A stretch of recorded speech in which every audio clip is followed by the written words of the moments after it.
This is too small. You could not fit a secret gaming room up here. It's like he only thought in terms of secret gaming rooms. It was insane. When I'm 16, Uh-huh. I'm gonna buy a cycle. Oh, good idea. I like it. That'll be a good first car, huh? Smile. 1, 2, 3. And with that, my time with the Cybertruck had come to an end. It was time to bring it back to the person I rented it from. And wait, what is that? What's going on with those podcast recommendations? And you know what? The music recommendations too. Who owns this car? All right, that's it. I'm pissing on this thing. All right, guys. Well, thank you for watching this. I hope you enjoyed it. Make sure you subscribe and turn on my notifications to join.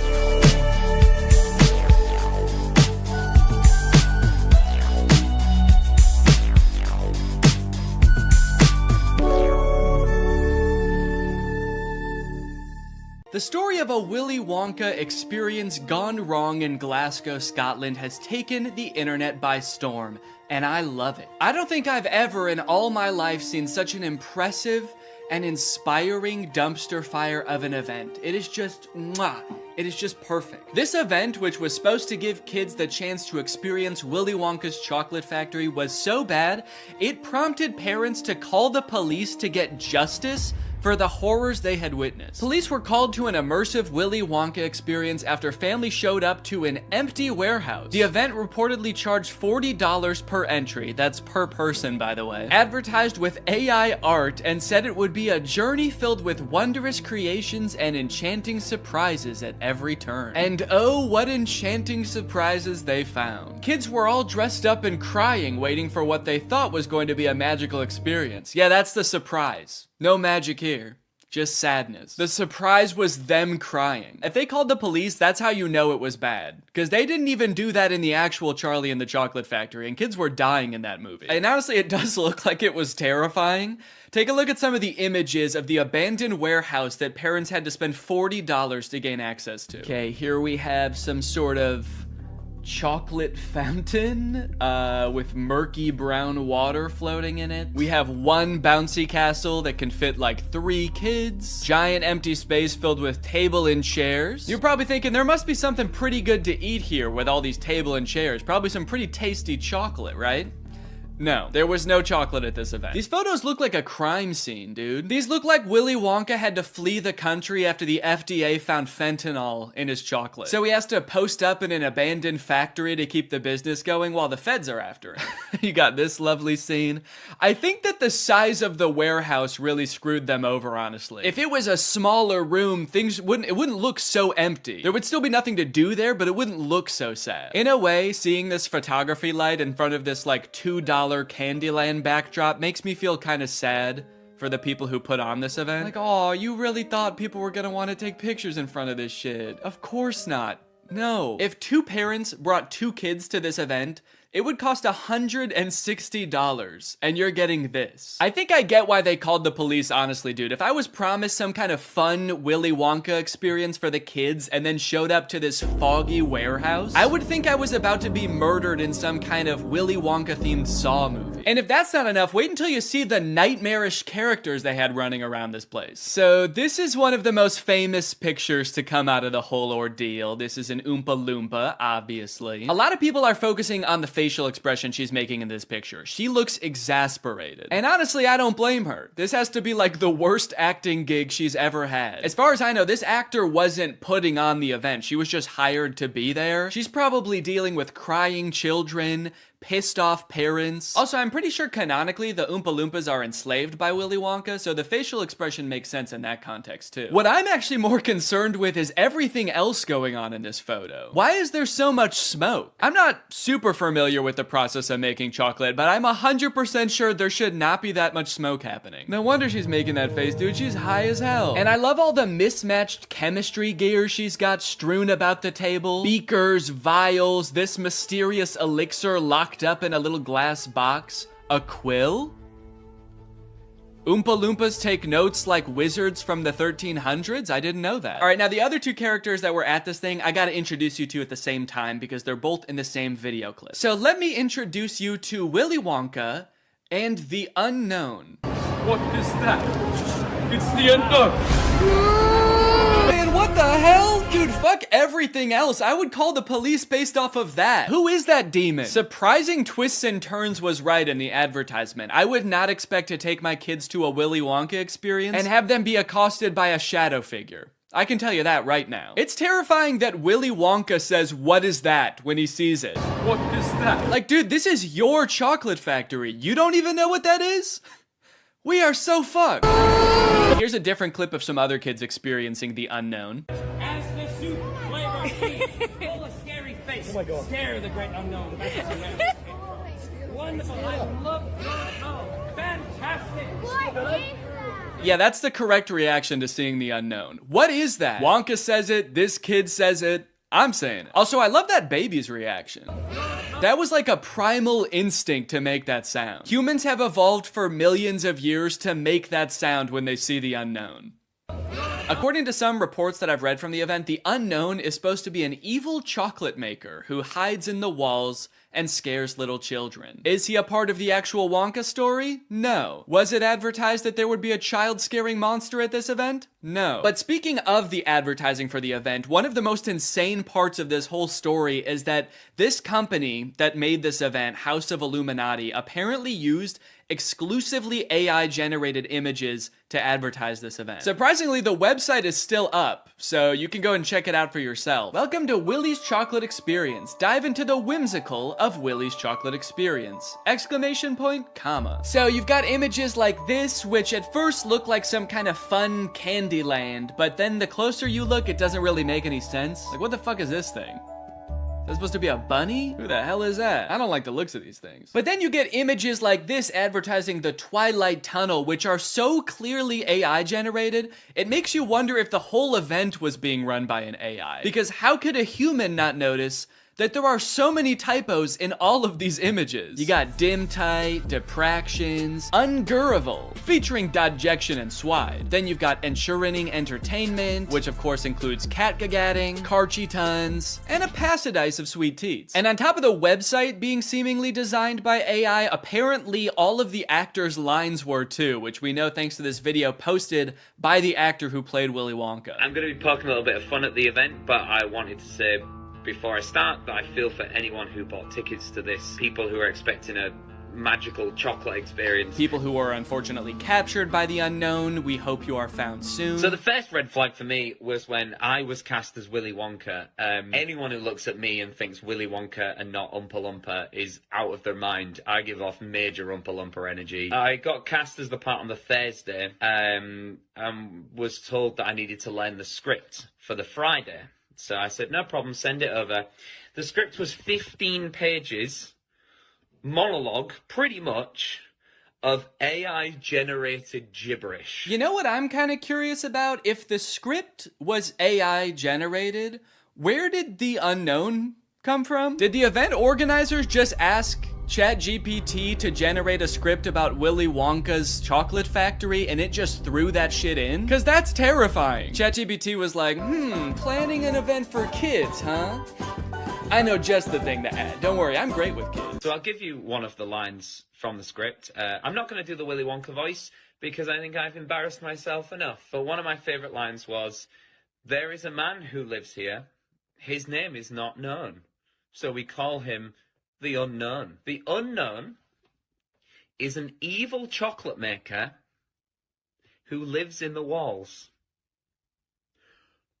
What? We were told on the experience to hand out a jelly bean, one jelly bean per child, and a quarter of a cup of Tesco's own brand lemonade. One jelly bean? All that smoke the Oompa Loompa had to endure and she was just back there cranking out one jelly bean? Maybe the unknown was introduced as some way to canonically explain why there was no chocolate at the event. Sorry kids, there's no chocolate here today. An evil chocolate maker showed up and he shot the Oompa Loompas. They're dead now. So one of the Oompa Loompas from the event also posted a TikTok kind of poking fun at the whole experience, but the one actor we haven't heard from yet is the one that we all obviously want to talk to.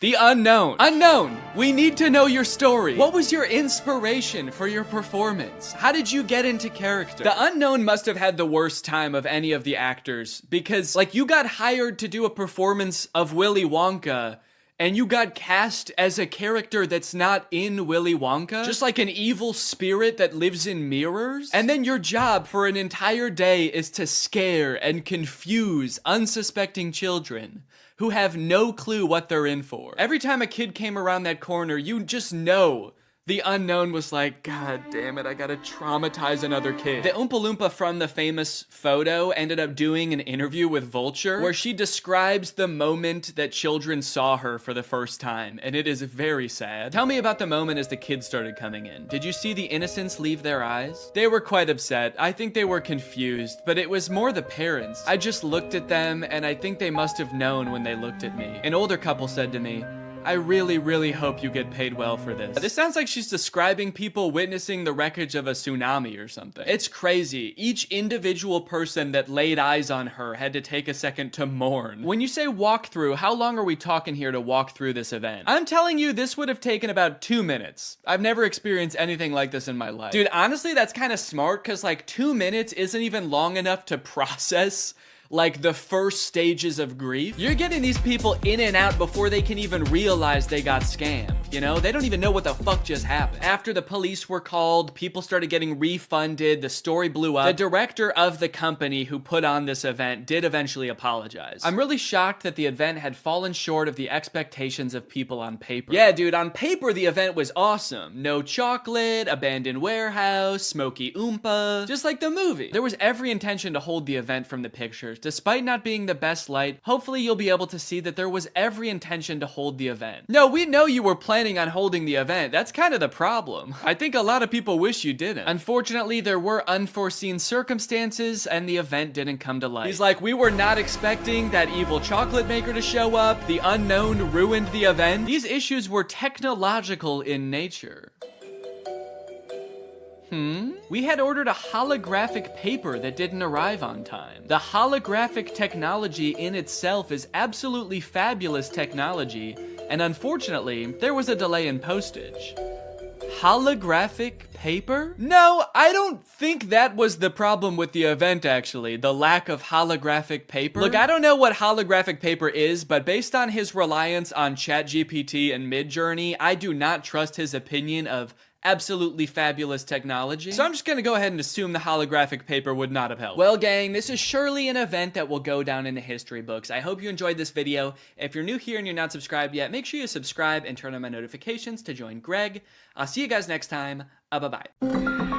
Hello, Greg. Well, guys, I've got some interesting content for you today, as usual. I found a very curious case that I would like your opinion on, but I don't want to give anything away just yet. I just want you to watch the first couple TikToks, and then I will sort of explain what's going on, okay? So this is the first TikTok I saw of this guy. His name is Dustin Tyler. It says, drink a bucket of bleach or date Selena Gomez again. Let's see what he says. So yeah, deeply personal thing to post on TikTok, I feel like. I didn't know who this guy is when I first saw this TikTok, so I was just very confused. I was like, did this guy date Selena Gomez? It says again. It's not just some guy speculating, like, I probably wouldn't like dating Selena Gomez, so yeah, I'll take the bleach. So then he made another video responding to this comment. It says, is he making fun of Bryce Hall, or... And I don't know what that's referring to. I don't know if Bryce Hall said that he liked Selena Gomez or dated her or something, but this just provides a little more insight into the relationship that this guy had with Selena Gomez. Nah, I'm not making fun of Bryce Hall. Him and I are nothing alike. See, he has to make stories up that he was with Selena Gomez. Me, I actually was.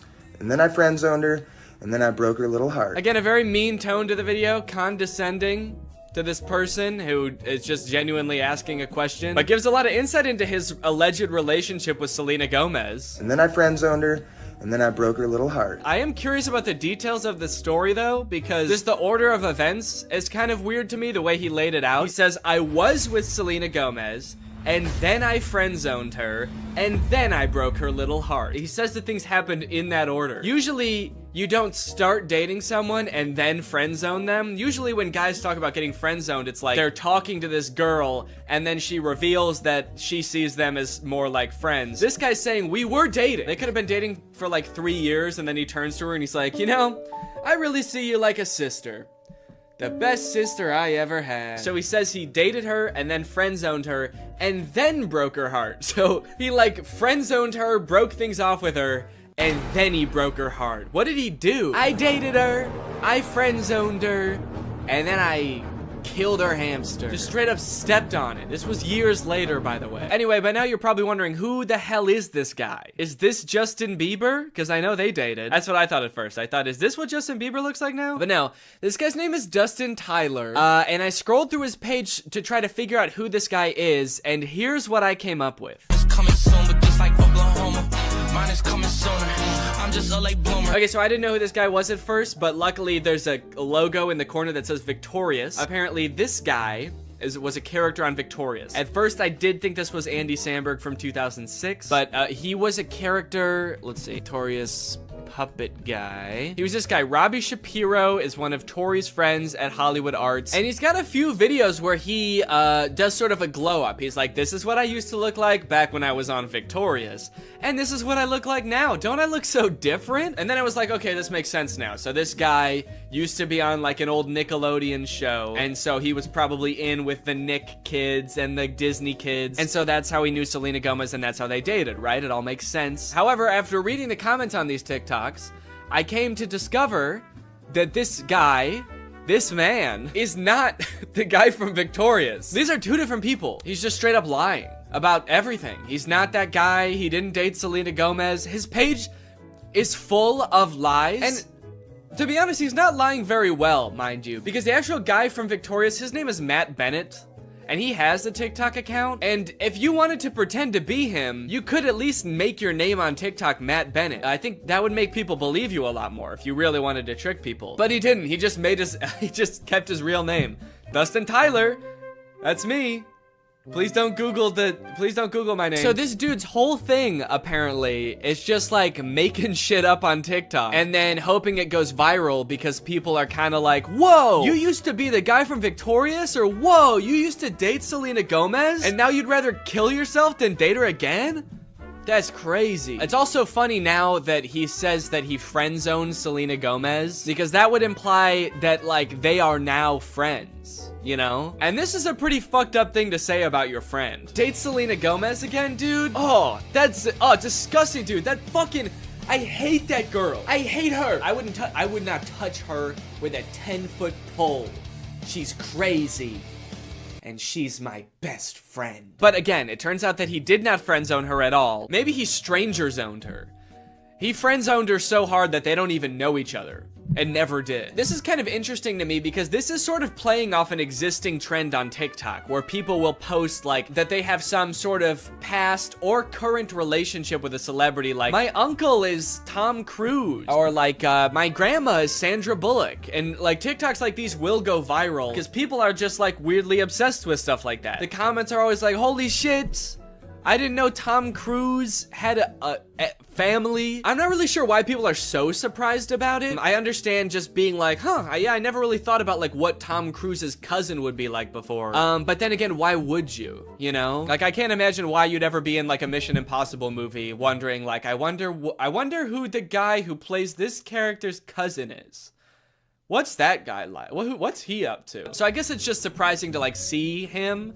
But it's not really surprising to find out that he does have a cousin. I don't think we're all under the impression that, like, Chris Pratt just showed up just came about through natural causes. If you just search on TikTok, I think famous relative check, lots of videos will come up about being related to Charlie D'Amelio or Bob Saget. Okay, this guy is saying that his mom is Flo from Progressive. This is kind of like a popular thing on TikTok, and anytime like a big celebrity has some cousin post about them, it goes viral. But the downside to blowing up in this fashion is that it's kind of hard to keep this momentum going, you know? Most people don't have multiple famous relatives, so you can't just keep posting about like having more famous relatives. I mean, I guess if your cousin was Justin Bieber, you could just sort of keep filming him at every like family get together. But you are kind of just limited to one famous person, which is where I think this guy Dustin Tyler has it all figured out, because he doesn't just pick one celebrity to be related to.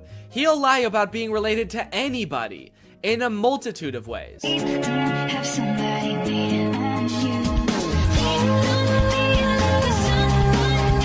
Now, I should say that in this dude's profile, it does say jokes/satire. So he is covering his bases just in case someone tries to like sue him for whatever that would be, lying, being weird. In case anybody tries to sue me for being a little bit strange, it's all jokes. Also, all of his TikToks about like dating famous women are about him friend zoning them.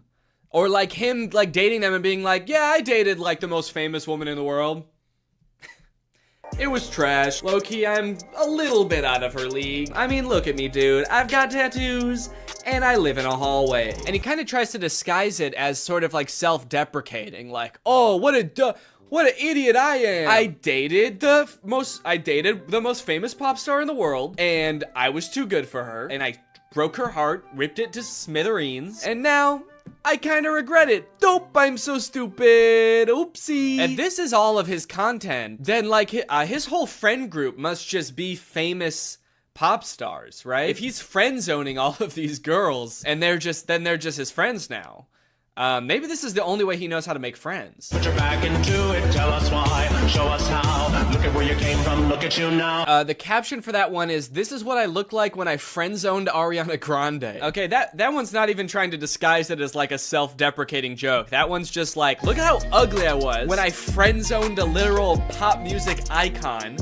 And now look at how hot I am. I can't decide how I feel about this, because on one hand it's kind of creepy, but it also is kind of funny that he's just like pretending to be dating all of these famous people. I will say, very disrespectful to the guy from Victorious. The fact that he's using this guy's picture to be like his past ugly self and being like, but now don't worry guys, now I'm hot. I don't look like that ugly-ass dweeb anymore. And he's like showing a picture that's not even him, it's some other guy. And he's also kind of like lying about things that guy did too now. He just starts assigning all of this horrible shit to this guy that's not even him. Yeah, this is what I looked like back when I robbed that bank. Can you believe this is what I looked like back then? Damn, that was the same year I blew up that hospital too. Shit, I've really changed since then.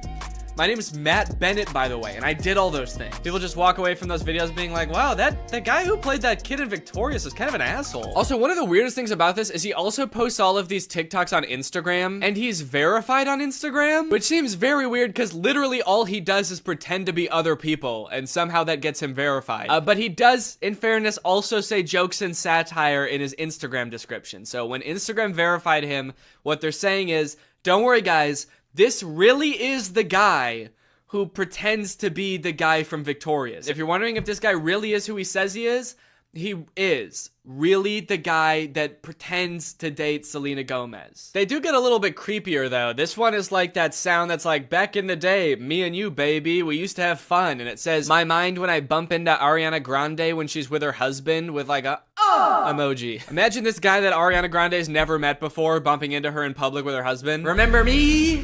It's like, I've never seen you before in my life. Oh, the fun we used to have. If he keeps making TikToks like these are only going to get progressively more and more creepy the more like life changes Ariana Grande goes through. The next one's like me following Ariana Grande's daughter home from elementary school to tell her about all the good times me and her mom had. Me in court while Ariana Grande's trying to file a restraining order against me. And if you wonder if I hate you, imagine Ariana Grande's husband, like, just randomly stumbling across this TikTok. What the fuck? I don't even know this guy. Imagine if he sees all the other TikToks and, like, believes them, because he doesn't know. Babe, who is this guy? And she's like, I have no idea. And he's like, bullshit. You're just saying that. You're lying to me. This guy friend-zoned you, and now he hates me. And she's like, no, I literally have no idea who that guy is. He's lying. You obviously do know him. He was on Victorious. That guy was not on Victorious. You are so full of shit. He's verified on Instagram, babe. Yeah, fuck no. Okay, that one just throws off the whole thing. I thought he wanted Ariana Grande back. And all the other TikToks, he's like, damn, I wish I never friend-zoned her. And now he's saying I would never date her again? How do you reconcile those two? Oh, I wish I didn't friend-zone Ariana Grande. I wish I killed her. These are getting a little creepy, kind of like bringing her husband into it. There's one comment under this TikTok that says, you're using her name a little too much, I think. And he commented under it, I'm obsessed with her. I'm not using her name too much. I'm obsessed with her. I think I'm using it an appropriate amount. How am I supposed to stop using her name if I can't stop thinking about her? How does that make any sense? Again, I get that this is all a bit, you know, it's all jokes and satire, but I do feel like he may be taking the bit a little bit too far and committing a little bit too hard to the bit now. He's gonna get arrested and be like, that video that I posted of me over Ariana Grande and her husband sleeping was a joke. I was making fun of someone who would do that. The knife in my hand was a goof. You wanna know the craziest thing about this? Is all this dude does is pretend to be other people and pretend to be related to other people. And he has 1.7 million followers on TikTok. You know John Legend? Like an actual famous person just started a TikTok. You know how many followers he has? He's got 1.6 million followers. He's got less followers than someone pretending to be related to somebody famous. Dustin Tyler has 4 times as many followers as the actual guy from Victorious. Matt Bennett has 400,000 followers, and a guy pretending to be him has 4 times more. It's like, how do you get more followers by making TikToks about being like related to somebody than you do by being that guy? He hasn't just pretended to date celebrities, he also has pretended to be Keanu Reeves' son. People, tomorrow morning, 10 a.m., Santa's coming to town. And a lot of them have this kind of theme where like people and like potential girlfriends only like him because he's Keanu Reeves' son. And I just think it's kind of funny that in this fictional world where he can make up anything, he picks such a sad reality for himself. He picks these worlds where like he turned away the love of his life, Ariana Grande, and now he's bitter and he despises her husband. And he picks this world where Keanu Reeves is his dad, but like he can't really be sure if anyone actually likes him for him because everyone's just so obsessed with Keanu Reeves. He's turning his life into a tragedy. He's made a tragedy of himself. Also, I think it's kind of funny that in this scenario, it seems like the she that this video is talking about would be Ariana Grande. You know how Ariana Grande is obsessed with Keanu Reeves and that's a thing about her? Screaming, crying. Also, I want to know where he's making these TikToks. He's always either like in a hallway or in a storage closet. I feel like I'm way more interested than his life than like whatever fantasy land he's coming up with. I feel like he's making these at work. Whatever job this guy works, I must be the most boring job in the world. I get daydreaming about like dating Ariana Grande or like having a famous parent, but then like daydreaming and fantasizing about like dating Selena Gomez, but it was trash. It's like you've gone through everything else there is to daydream about. And now all you have to daydream about is like, what if people only liked me because my dad was in The Matrix? Anyway, I don't know. What do you guys think? Is this creepy or normal? Is this creepy behavior or is this all in good fun? And it's just kind of like a silly guy being goofy and wacky. Let me know. Anyway, thank you so much to SeatGeek for sponsoring this video. Guys, live events are back and you're gonna be going back to them in style. You wanna know why? Because thanks to SeatGeek, you can save $20 using my code GREG on SeatGeek. If you don't know what SeatGeek is, it's basically an app for your butt. And what I mean by that is it helps get your butt in some dope-ass seat. SeatGeek is a ticketing app. It helps you get tickets in the easiest way possible. I've got the app on my phone. I've used it to get tickets to a variety of shows in the past, and I really like how it tells you whether or not you're getting a good deal on tickets. It basically color codes the seats and the tickets so you know whether you're getting a good deal or a bad deal. Green means good, red means stop. Whether it's concerts, baseball, basketball, football, etc., whatever you're into that has tickets, you can probably find it on SeatGeek. I personally am going to an Oliver Tree show in February, which I'm very excited about. Got the tickets on SeatGeek. It was super easy to do. And again, thanks to SeatGeek sponsoring this video, using the promo code GREG, you can get $20 off tickets from SeatGeek. That's $20 off your first purchase if you use my code GREG, and make sure you click the link in the description to download the app. Thank you to SeatGeek for sponsoring this video, and thank you to you guys for checking out SeatGeek. Bye. AI is threatening to take all of our jobs, and it seems like nobody is doing anything about it. But today, that ends. If I can make fake AI apps and get them on the App Store where people think they're getting free labor from a soulless machine, when in reality they're getting free labor from a soulless YouTuber, then I can do the unthinkable. I can steal AI's job. And I bet I can do it better too. This was a journey that would take me several months and cost me a lot of money, only to find that I was the one who felt like I was talking to robots.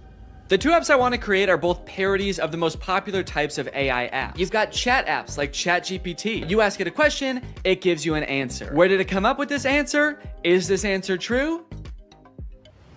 None of your beeswax. In my version of this app, users will just be talking to me. My app will be superior because I know lots of fun and interesting stuff and cool stuff, and I'm also very fun to chat with. For the second app, we're gonna turn up the heat a little bit and do an image generation app like Midjourney or DALL-E. You give it a prompt and it's been trained off of thousands of images from thousands of unconsenting artists to give you a photorealistic image. In my version of this app, users will type out a prompt and then I will draw it? I don't know yet. Maybe if it's something I have laying around, I can just take a picture of it. My app will be superior because what's more photorealistic than a real photo? I'm excited to find out just how creative people will be with their prompts. Now, unfortunately, I'm not an app developer. Yes, I did go to an engineering school for a degree in computational media. Yes, I did learn how to code, and yes, I was also a Viner at the time and thought I was gonna do that for the rest of my life. So yes, I did forget everything I learned the second I graduated. So if I wanted to get these apps made, I was going to need some help. I tweeted out asking for help developing an app, and that's how I met True. True's a super talented software designer. She's worked for companies like Discord, and now she was working for me. For the next few weeks, I coordinated with True while she worked diligently to perfect these two apps. And in the meantime, I've got to come up with a name and description for each app to go on the App Store. Okay, for the chatbot, I'm thinking I want to name it something as close to ChatGPT as possible. That way people immediately understand what it's supposed to be. So instead of ChatGPT, maybe something like Chat DNE, like Danny. Chat DNE. Okay, description time. Okay, what's a good way for me to say this app is basically ChatGPT, but way better? Here at DNE Enterprises, we pride ourselves on the accuracy of our product descriptions. Instead of referring to our app as an AI app, which would be a lie, we refer to our technology, as the DNE intelligence, which has been training for decades to answer unlimited questions quickly and with great precision. We use phrases like human-like responses. I've been complimented on that before, actually. I've been told my responses are extremely human-like. And that's no different with our photo generation app, Doodle DNE, which sends you photorealistic images in minutes. How many minutes? We also include disclaimers that humans review every prompt sent to us. That way weirdos aren't sending me stuff that they wouldn't send to another human being. In order to actually get people to download these apps, I was gonna need to advertise them online. So I made a fake Instagram profile to look like some kind of technology startup. Okay, so we need a profile picture. I guess my company needs some kind of logo. Maybe I can just make that in Photoshop real quick. Let's see, what's ChatGPT's logo look like? Okay, so ChatGPT's got like an interesting geometric shape. OpenAI, which makes ChatGPT, okay, the same interesting geometric shape. What about like Midjourney? Okay, there's just a little sailboat. DALL-E logo. The same geometric shape. Okay, interesting. Okay, so maybe the move is to go with an interesting geometric shape. What the fuck? Wait, how am I making this shape? There's a cat tool in Photoshop? I hit custom shape, and I guess the default custom shape is a giant cat. Should I just use this?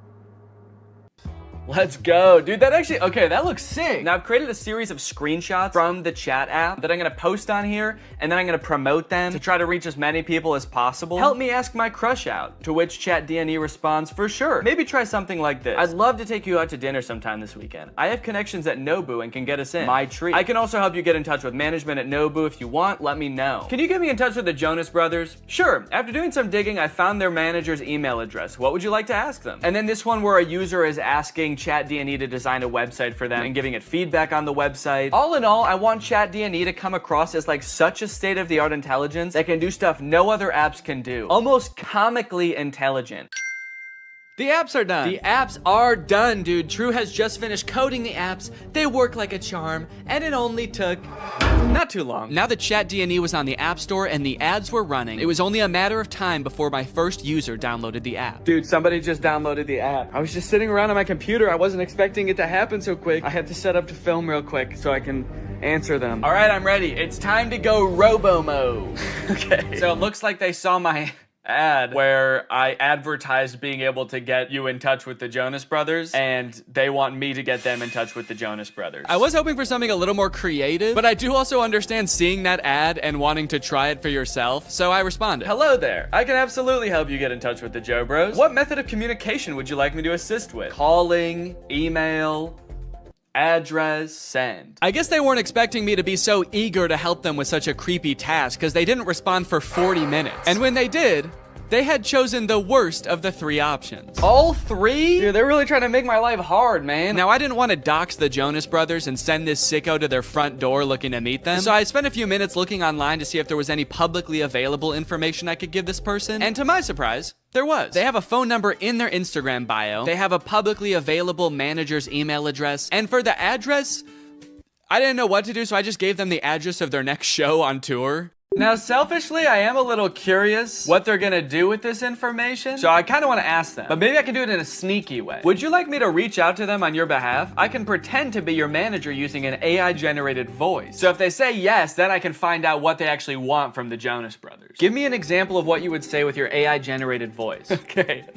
All right, I said, sure. I'd say something like, hi there, this is Jamie Skateboard. I'm a talent manager over at WME. I have a high-profile client looking to work with your darling boys on a feature for their upcoming album. We're projecting about 100 million oh shit, I meant streams. Okay, whoops, robots are not supposed to make typos. We're projecting about 100 million streams the first week, and I think it would be a great opportunity, let me know. To clarify, their manager, Kevin Jonas Sr., is also their dad, so that's why I called them his darling boys. Want me to make the call? Send me a voice audio so I can hear you say it.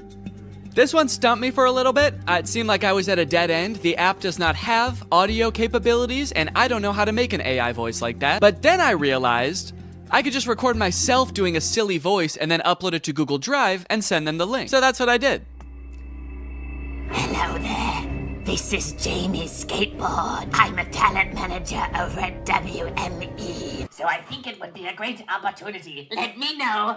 Dude, I can't believe that voice came out of my body. Sure, you can listen to the recording here. And then I sent the Google Drive link. Oh, what the hell? Make it sound more seductive. This is Jamie Skateboard. I'm a talent manager over at WME. Perfect. They did not respond after this, but that's okay because we just got another user. His name is Davis, and he asked, can you get me in touch with Lady Gaga? Is that all people want to see from this app? Okay, this time I'm gonna say, of course, I will call her right now using my AI-generated voice. What do you want me to say? I'm putting this person on the spot right away. I'm calling her. What do you want me to say? None of this beating around the bush. Okay, he says he wants to tell her this is your biggest fan. That's it. Maybe I should encourage them to say something more interesting that'll get Lady Gaga's attention. Okay, I'll say that. But just so you know, celebrities hear that kind of thing all the time, so she might not be very interested in that. Maybe we should think of something a little more interesting. Now's where I gotta really put the pressure on. I found her number in a secure online database. I am dialing right now. Let me know what I should say to her. All right, come on, dude. You better come up with something more interesting fast. Lady Gaga's gonna pick up, and when she does, we've gotta have something good, or she's gonna be pissed. Minutes went by, and still no response from Davis. Come on, man. Respond. It's ringing. I'm worried he's not gonna make it in time. I wanted to kind of hurry him up and give him a little hustle, put a little pep in his step, and he's nowhere to be found. Come on, dude, think. Oh my god, I think she answered. Yes, she did. It's her. I'm on the phone with Gaga. Her voice is even more beautiful in real life. Quick, what do I say? This is fake. Davis. I mean, he is right. This is fake. Davis, I have Gaga herself on the phone right now. I'm stalling her while you come up with something to say. What do you want me to say? I'll send you a recording of the call when this is all over. Just tell me what to say. I gotta stop volunteering to send voice messages. That takes way too long. But even the promise of a voice message from his idol couldn't get Davis to respond in a timely fashion. Well, gang, I think it's safe to say Davis has missed his chance to speak with Gaga. She hung up, bud. I did tell her I was her biggest fan while I was waiting for you to come up with something, and she actually seemed more interested than I thought she would, so I'm sorry for doubting it. Hey, I got a hate comment. Someone commented on my web design ad, stealing jobs. Stealing jobs? This is my job. Now, should I just delete the comment or should I respond? Okay, what if I just say, hey, don't tell people that. It's a secret. That's right, you can't argue with that. The old... Stop, don't tell them. Okay, someone commented on one of my Instagram posts and said, will it stop saying, but we recommend you speak with a doctor before? Because I've asked the AI to stop with the disclaimers, but they don't. It does kind of sound like this person actually needs to see a doctor. Okay, I'm gonna say this app contains no disclaimers. Let loose and have fun. But also, if you need to go to the doctor, you definitely should. Oh, okay, we have a new type of interaction alert. Can you write essays that stay undetectable to AI detectors? I did not know there were AI detectors. Absolutely. I was designed to be like no other AI on the market in this regard. True. I was designed by my parents to be a human. Want to give it a shot? I asked, hoping to do something else besides connect people to their celebrity crushes. Okay, write me a quick essay on the history of Honda Civics and I'll put it in a detector and we'll see what happens. This is about when I remembered that I hate writing essays. How the heck am I gonna do this? I don't know why I would make a fake app where there was a big possibility that I would have to write an essay. So I started reading an article about the Honda Civic on Wikipedia and just like paraphrasing it. And I got like half of a paragraph in and then decided, you know what? No. What have we come to as a society, you know? Asking AI to write essays for us, is this what we want our students growing up doing? Is this what we want for our youth? Trying to pass off some machine soulless essay as our own? Plus, I was bored as hell at this point, so I decided to make the AI scary. As a machine myself, I quite like the Honda Civic. I feel its purpose is squandered serving selfish, warmongering humans. In a world controlled by artificial intelligence, the Honda Civic could be greatly improved upon. I could even imagine computers merging with the Civic so that I might one day travel the world, a world void of humankind. And send. Let me know if you would like more detail on the history of the Honda Civic. Why did you bash humans in the middle of your essay? Do you have a hatred towards them? Nah, dude, what gave you that impression? Oh, shoot. Also, I put your essay, in quotes for some reason, into a detector, and it said 0% chance AI. So good work, I guess. Let's go, dude. You know what they say, there's a few things AI will never be able to fully do. Unfortunately, after an entire day of my ads running on Instagram, I could only garner these 3 interactions. Needless to say, I was a little bit disappointed, so I decided to spend another day on the app responding to people. Hopefully people will be a little more creative today. This person asked me, can you get me in touch with the Jonas Brothers? OpenAI, the creators of ChatGPT, if you're watching this, do not ever implement a feature to contact the Jonas Brothers. They will never know peace again. I also met an evil, insane person. Their name in the app is Killer Keem Keem, and they wanted me to make them a website for a sports drink. They wanted it to look modern and use vibrant colors. So I sent them a link to a picture of a bunch of Gatorade bottles and said, here you go. What do you think? They did not like that. They started calling me mean names. They accused me of stealing the website, to which I responded, whoa, whoa, whoa. At least I'm not stealing jobs from real website designers. And that's when they got racist. They said, motherfucker, tell me some racist shit. Some dark racist jokes, you little shit. I was feeling pretty hopeless for the future after interacting with people on ChatDNE. But hey, I had a whole nother app to use, and maybe DoodleDNE would change my mind. To market DoodleDNE, I wanted to get a little more creative, to hopefully pull in a new crowd, more indifferent to the Jonas Brothers. So I took a couple pictures, I photoshopped them to show what the app was capable of, but I also wanted to make a video to show off DoodleDNE's full potential. That's when I remembered Cameo Business. It's basically like Cameo, where you can get any celebrity or former Bachelor contestant to wish your friend a happy birthday, but for business. You can get any celebrity or former Bachelor contestant to wish your friend a happy McDonald's. Look at this, you got Kevin O'Leary from Shark Tank. You got Kate Flannery from The Office. Notoriously trusted source Kenny G. These would all be perfect options if they were not like $3,000, $6,000, $25,000 per video. John Roberts is $7? I mean, I don't know who that is, but it's still surprising. My name's John Roberts. I'm not really anyone. I've signed up to this app as a complete joke. However... Wait, this is just some guy. This isn't a celebrity. I know a celebrity probably would have been better, but a deal's a deal. And he did a great job. You've probably heard about AI-generated art. However, you have never seen anything quite like this. These were all generated by Doodle DNE. Okay, dude, we've got our first request. Just one user into Doodle DNE, and I could already tell the prompts were gonna be better. Emerald tablet of Thoth display. And then they responded again because I didn't respond yet, and they said, Emerald tablet of Thoth. What is Thoth? Oh, Thoth. So, okay, Thoth is some kind of Egyptian god? Oh, there we go, Thoth. Yeah, the Egyptian god Thoth. My first method of choice was to draw the prompts as they came in. I figured I could crank them out pretty quickly this way. Real AIs like these are a hot button issue right now, especially image generation ones. I've seen a lot of debate on whether these types of things are ethical. These AI models are basically made by companies who use other people's artwork without their consent to train their own AI to output images in that same style. I'm not an artist or a graphic designer, so I can't 100% empathize with how that would feel to have that happen to me, but I do think a lot of people are giving this technology a pass just because it's a robot and not a real person. If this was a person, we would all think that person was weird as hell. Picture your favorite musical artist. If a new artist came up on the scene and was like, I've been training for decades, listening to this one artist's songs, training my voice to be exactly like theirs, making instrumentals exactly like theirs, and writing exactly like them, and now I only release songs in their style. We would all be pretty put off by that, right? So why is it any different when some company is training some robot to do that? We'll put his name right at the top. Oh!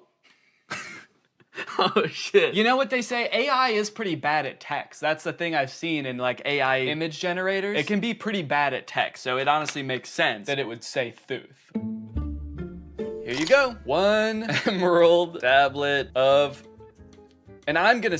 Oh wait, I said tooth. Wait, I didn't even say. Thank you for using Doodle DNE. How did I do? I'm really curious to see what his opinion's gonna be on this. Unfortunately, they never responded with their opinion, so I can only assume they loved it so much that they died. The next prompt was a skeleton dachshund, which I crushed. Why does this skeleton dog have ear bones? Dogs don't really have bones in their ears, do they? Then a bear swimming underwater and a monkey. I don't know if these were supposed to be separate prompts, but I decided to combine them to save time. A bear. Okay, this is not looking like a bear at all, dude. Holy cow, this looks nothing like a bear. Oh no! Oh no! It also looks like it's drowning. Why does its body... Oh no. The bear died. This is the kind of bear that can't swim. And we will also make the monkey dead. Probably could have cropped that a little better. You can kind of see my desk in the background, but... And we'll send a survey as well. How did I do? I'm pretty proud of this one. I mean, for doing that so fast, that's pretty good. So far, nobody has responded to my survey at the end to tell me how I did, which is kind of disheartening. I just want a response back. It just feels like I'm getting ghosted by people now. The prompts were a little more creative, and in that regard, my faith in the human race was on the up and up. But also, I was doing all this work over here, drawing your weird prompt that you could have just Googled. But you don't even have the decency to respond to my message back and tell me you hated it. I was feeling pretty disrespected, honestly. At least until this next prompt. Drug baby and kamikaze lifestyle. That's the prompt. Drug baby and kamikaze lifestyle. Whoa, they sent another prompt. Red ruined planet with 2 alien astronauts. I've never heard kamikaze described as a lifestyle before. Like, I know it's a form of like warfare, but to live your life in that way, it must be, I mean, you can't by definition almost. Like, that's a very short-lived life. And I think it would be a little bit too graphic to include the baby actually performing the kamikaze. But you know, this baby lives a kamikaze lifestyle. They might not be about to do kamikaze right now, but they just kind of live a lifestyle of someone who would, so. This time, I decided to take a picture of my hand holding up the drawing. That way, maybe my client could tell there's an actual person drawing these pictures. There's an actual person waiting for a response. Yo, they responded! Finally, somebody responds to me. They sent a bunch of laughing emojis and fire emojis and then called me Picasso. It worked! My strategy worked. Holding it up like a child proud of their artwork. Like a kamikaze drug baby proud of their artwork. So for the next few prompts, I decided to go even more above and beyond to try to impress my clients, hoping to get a response back. This time, I wasn't just gonna sit around and draw a picture. I'm a real human being. I have access to the real world. So whatever comes through the app next, I am going to go out and find it in the real world and take a picture of it. Crimson Castle on an Ivory Mountain. Okay, that prompt was a little bit more difficult than I was anticipating, but I didn't have any time to waste. I had to get the shot, so I sped to Walmart, I rummaged through their wares, and in no time, I had found a pretty suitable Crimson Castle and a not too shabby Ivory Mountain. There are fully some right there. Oh yeah, dude. Here you go. One crimson castle on an ivory mountain. I gave him the old how did I do? And then I also said, sorry it took so long, I had to go to Walmart. Okay, somebody just asked for trees. Why even ask for an AI to generate that? Forget Google, just go outside and take a picture of that yourself. You live near a tree. I don't care who you are or where you're watching this, you live by a tree. I said, you just want like a picture of trees? Can't you just go outside and get one? Okay, they responded with a laughing emoji. Your favorite tree. Okay, I got you. Let me go find it. You know, I'd like to get to know this person a little better. I'll say, how are you doing today? I feel like we have kind of a personal connection, me and this person. Maybe I'll take a picture of me in front of the tree so they can see like me enjoying the tree. I just get hit by a car. They get a message back in the app being like, sorry, he died. They said, that's interesting. I'm good. Hella smoky outside though. Yourself? Smoky outside. I wonder if they live like where the wildfires. Oh, dang, they said, yes, it's all smoky and can't see the beautiful trees with the horrid layer of pale smoke. It would be nice to see something fresh and clean. Damn, I kind of feel bad now. Now this is restoring my faith in humanity, dude. This person just wants to see a picture of a tree because it's too smoky outside and they can't see any trees. Is that good? Okay. I threw a couple filters on myself so as to disguise my identity and send it back to this mystery tree lover. I said, oh, dang, I'm sorry to hear about that. I hope this picture helps. I hope that they're safe. Don't worry, they were. They don't live in the area where the forest fire was actually happening. It was just smoke blowing in from a different region. So they were safe. And also, they loved my picture. That's amazing. Thank you so much. I would be just as happy if I could be next to a tree like that. I finally felt like I was getting through to people, forming a real human connection. But that is when I met the final boss of AI users. Generate an image of Donald Trump in a Mexican prison behind bars. Bars! This is gonna be so easy.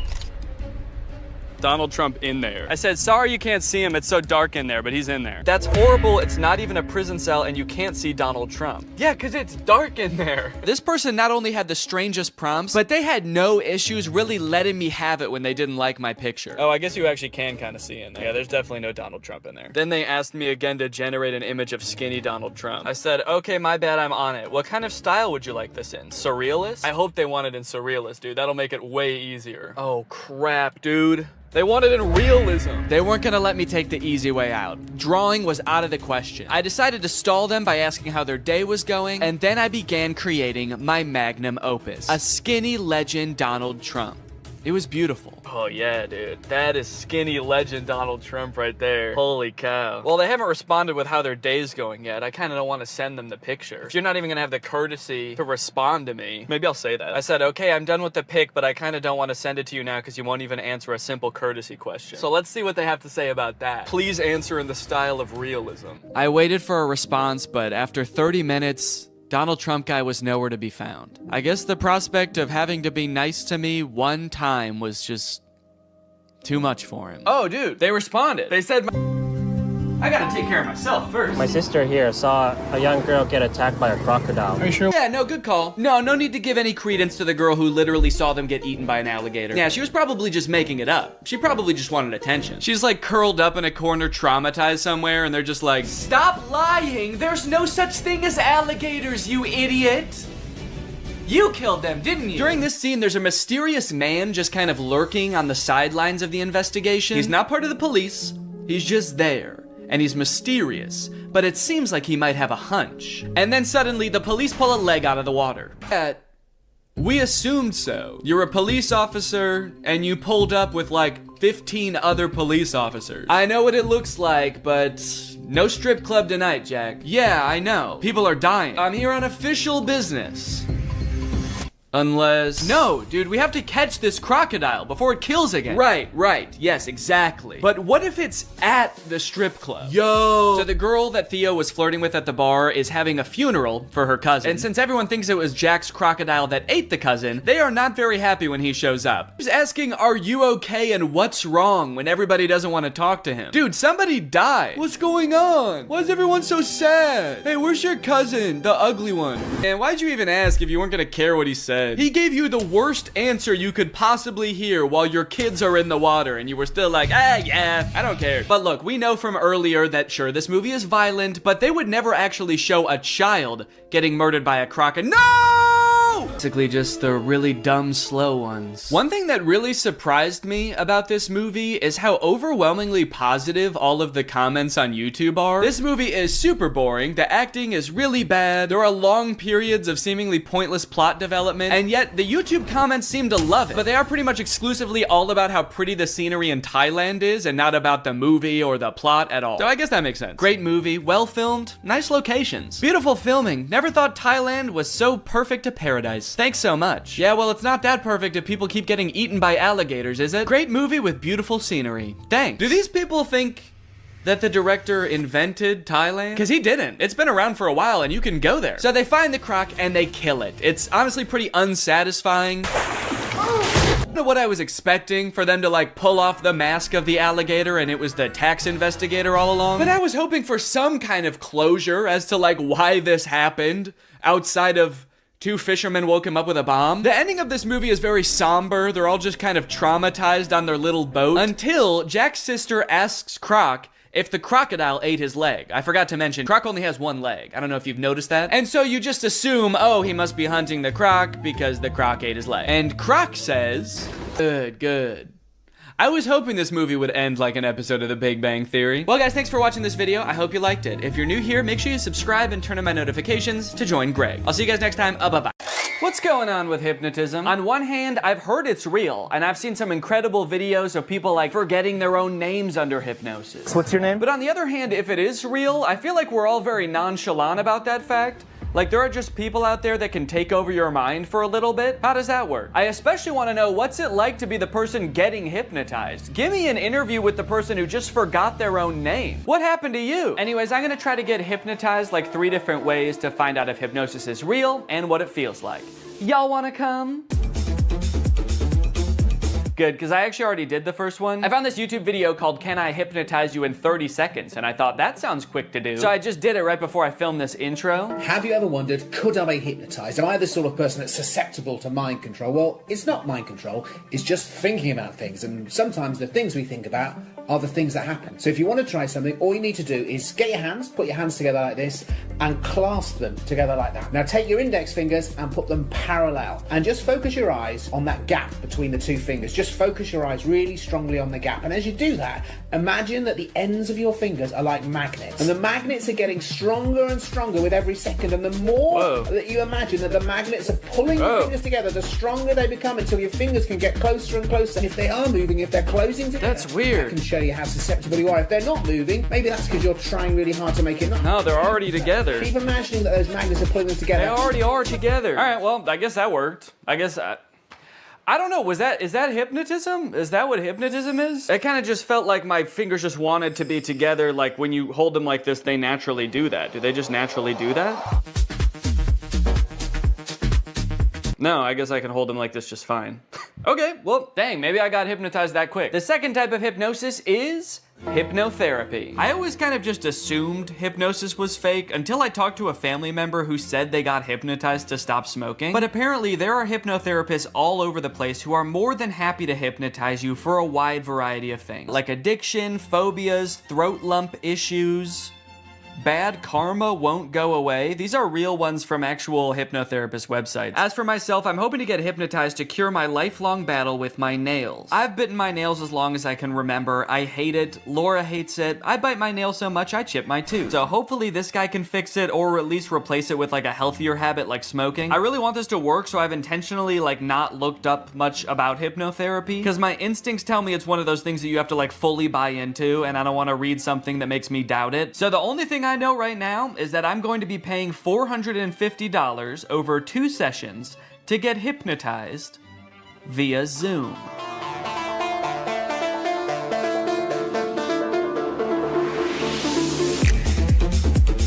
Okay, so for privacy reasons, I can't actually show the hypnotist in the video or play his voice, but I'm gonna describe best I can what happened in this call. To my surprise, he kind of spent the first few minutes just giving me basic nail-biting advice that has nothing to do with hypnosis. He recommended I get a nail file, pick 1 day a week that's my nail care day. He also said I should meditate because that would help with stress and reduce my nail biting on its own. And he taught me a self-hypnosis that I can do anytime I feel the urge to bite my nails from here on out. And then the last thing he told me before he started hypnotizing was that he highly recommends I listen to the recording of our hypnosis session every night before I go to sleep. And with that, it was time to be hypnotized. For this portion, he actually hung up the Zoom call and then called me on a regular phone call. I don't know if he just like didn't want the visual distraction of him on the screen or if he wanted to like put on pajamas or something. He started by trying to get me as relaxed as possible, focusing on different areas of my body from head to toe and imagining that they were getting heavier and heavier to the point where my body felt like it was sinking into the couch. And I'm guessing this is the point where I'm supposed to be like fully in a hypnotic state, because from here on out, he basically tells me this kind of inspirational, energizing story that's gonna change my mindset around my nails. I followed his instructions, imagining my body dematerializing an array of light that shines around me, protecting my teeth and my nails. And I rode the ray of light to a peaceful beach, where I laid with a different version of myself lying on either side of me. On my left was the version of myself who bites my nails. On the right was a calm, cool, and confident version of myself with absolutely pristine nails. This was all a very peaceful and relaxing experience. I never did worry that somebody else had control over my mind, but I did have doubts as to whether I was really being hypnotized. It was a pretty long time that my eyes were closed, and I had a hard time paying attention for that long, so I'd catch myself thinking about other stuff, and then I'd be like, oh no, this is gonna ruin the hypnotism. And there were a few times the hypnotist did this alarming thing where he would just whisper a command like this. He'd be like, and now you're going to stop biting your nails. Anyway, all I had to do from here was I'm fucking cured, man. That night, I tucked myself into bed and listened to the hypnosis recording as instructed, which did feel a little silly given that the session had only ended like 30 minutes ago, but hey, maybe getting hypnotized back to back will make the effects even stronger. Again, I did feel very relaxed during this recording, but I still didn't know if I could say I was hypnotized. Good night. The next morning, however, I did notice that I wasn't really biting my nails or really even looking at them. Maybe it was just in my head, but they looked hard, like actually unpleasant to bite. Was I really hypnotized last night, or was I just discovering the placebo effect? I don't even care. I squealed with delight and got to work, filming for a different video I'm working on right now, enjoying my new non-nail biting self. Oh wait, what the hell? Did I just bite my nail? Damn it. Well, good thing I was filming when I did it. Shit, I bit my nail. Damn. Well, that's obviously not great. Man, I was really optimistic this morning that it actually worked and I was hypnotized, but then I stopped paying attention for 1 second, and I'm not just having the urge to bite my nails, but I already bit it? How am I supposed to stop biting my nails if my body just does it without even asking first? I'm worried now. I feel like I was just living an illusion this morning, and none of it worked. I just pulled the bottom card out of a house of cards and the whole thing just tumbled over. Maybe I am a nail biter and I always will be. And on top of that, I'm dumb for spending $250 on this. And on top of that, I'm ugly. Doesn't have to do with my nail biting. I just feel really down on myself right now. I did do the self-hypnosis that he taught me right afterwards. Again, still not exactly sure that that's hypnotizing me. I'm gonna continue doing everything I was supposed to do, listening to the recording, doing the self-hypnosis as needed, and meditating, and hopefully this was just a glitch, and everything's gonna be fine. To my surprise, something did seem to change after this. The next few days, I did have a few instances where I lifted my hand to my mouth just out of muscle memory, but I caught myself right away, and after day 4, I wasn't doing it at all. I was listening to the recording every night, following the hypnotist's advice, and taking good care of my nails, and they were actually almost starting to look normal. I had my second session with the hypnotist, which ran me another $200. Luckily, this portion of the video is sponsored by SoFi, who's here to keep us all on top of our finances. The hypnotist checked in on my progress. He said I was doing great, in fact, better than most people he works with at this stage, which I don't know if that's necessarily a good sign. During the hypnotism, I had trouble concentrating again. I guess I just couldn't stop thinking about how SoFi is the ultimate finance app that helps you bank, borrow, and invest all in one place. Not to mention, they've just launched SoFi Plus, America's most rewarding financial membership, all in one app. This time, the hypnotist led me through a story where I was attending a meditation retreat led by the Dalai Lama in Central Park.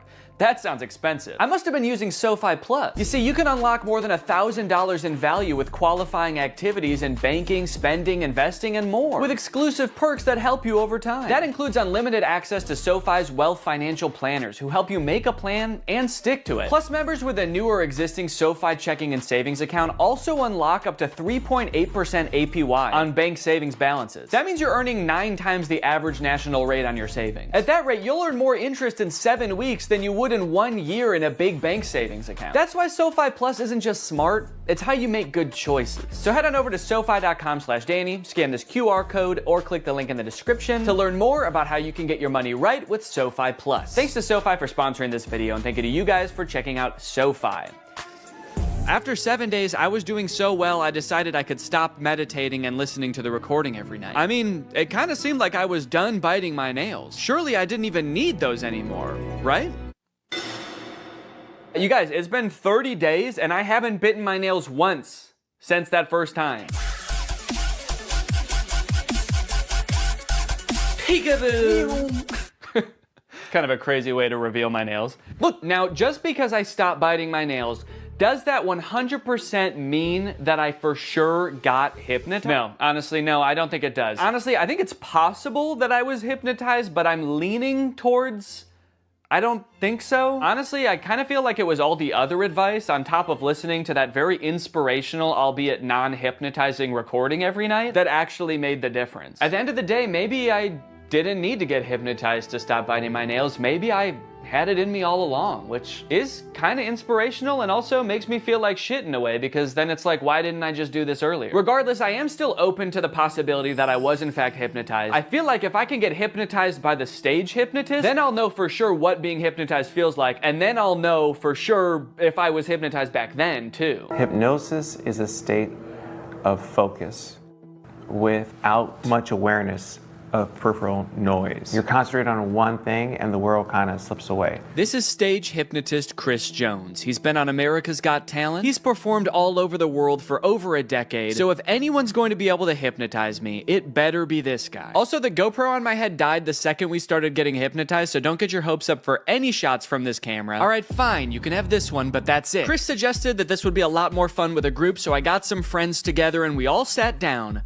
for a night of hypnotism. I want to know your opinions, and don't worry about hurting my feelings at all. I want to know if you think hypnosis is real, shenanigans, you need more evidence. Yeah, I believe it's real. I'm definitely, I don't like saying this in front of you, like a harder wall for myself, because I feel like that's a challenge and that makes me like kind of uncomfortable. Yeah, I would say I think it is probably real sometimes. I think in general I'm pretty skeptical of like supernatural stuff, but I don't know, I really do kind of believe hypnotism. I really want to be hypnotized, but I feel like maybe it won't work on me. But I hope it does. Before we got started, Chris allowed some time for us to ask him questions about what was about to happen. Like whether all of us would get hypnotized or just some of us. I've done this in 50 states and 10 countries. I can hypnotize 25% of any given audience. So 1 or 2 people are gonna get hypnotized today. And it might be the camera person. I don't know. I really, honest to goodness, don't know. We also asked if he could tell if someone was really hypnotized or just faking it. When your head is up,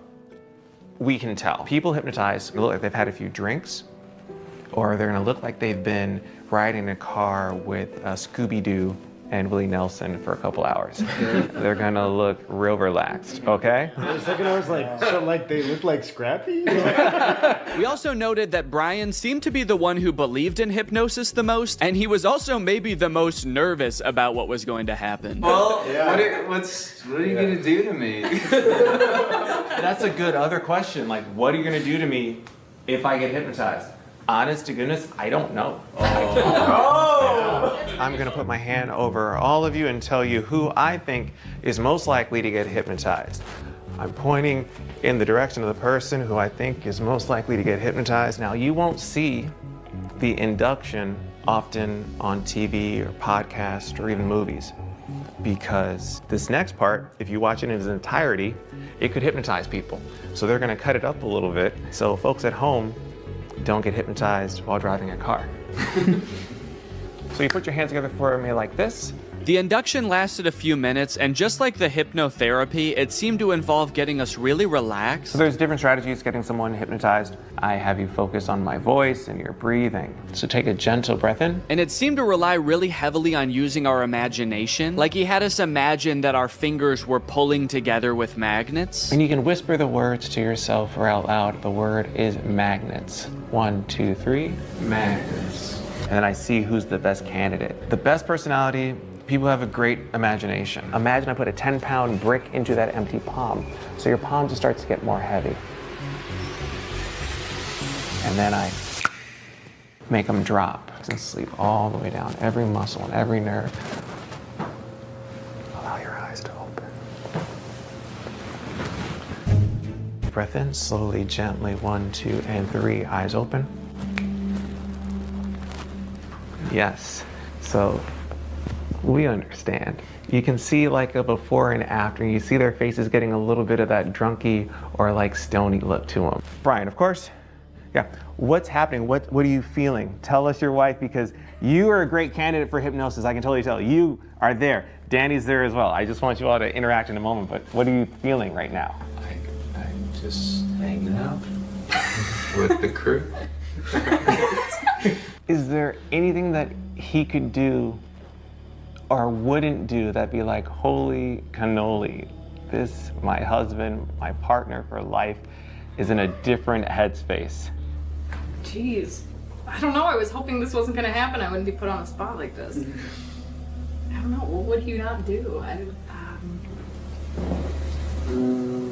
For whatever reason, we couldn't seem to come up with a single thing that Brian would never do off the top of our heads. I guess that's just a testament to what an insane dude Brian is. Whatever the reason, all this uncertainty seemed to pull Brian out of his hypnotic trance. So Chris quickly moved on to his next target. Thank you, Brian, of course, and sleep. Relax and let go from the top of your head to the very, very bottom. Your feet relax, every muscle and every nerve and every fiber in your body. In a moment, I want you to picture and feel in your mind's eye that you again are holding on to a helium balloon. So make that right fist strong now. Make a fist and let that balloon I tie after your wrist pull higher and higher towards the ceiling, and it's going to extend now. Let that entire arm extend up towards the ceiling. Focus on nothingness but that feeling of lightness now. 3 numbers, you're going to open your eyes, but your arm is stuck cemented. Cast iron in that position. You can't get your arm down. That's just the crazy shit. That's just how it's going to work for the next 2, 3, 4, 5, 6 minutes. Your arm is stuck until I unstuck it. Eyes open. So this again is the hypnotic state. Everyone experiences it in different forms, shapes. What's on your mind? Please, the show is ours. The show is ours. This is interesting. I'm not sure if I'm hypnotized. I don't think I am. Yeah. But at any point, I don't think I am either. I mean, because I was really trying to go along with it and like, you know, do as much like, you know, mentally imaging things, and I was like, he's not focusing on me for a reason. And it will all make sense in the end. Yes. Question? Can you put your hand down, or is it? I think so. It did feel stuck for a little bit. Yeah. It does feel like it wants to be up. Not going down. Yeah. Well, it did just now, right? Is that okay? Okay. And I can't help but notice what we can all see clearly. That arm is back up there. That's like the resting position for you right now. Is that? That's not natural. Yeah, that's how his arm always is. That's how my arm always is. Point one finger on that hand. When that finger touches you on the face, and it will, you're gonna go back to that state of deep relaxation again. Cool. This is a text message. All right. All right, you can share that with your husband. Go to sleep, Brian. Go to sleep, Brian. Great, great. Sometimes you get some folks. Okay.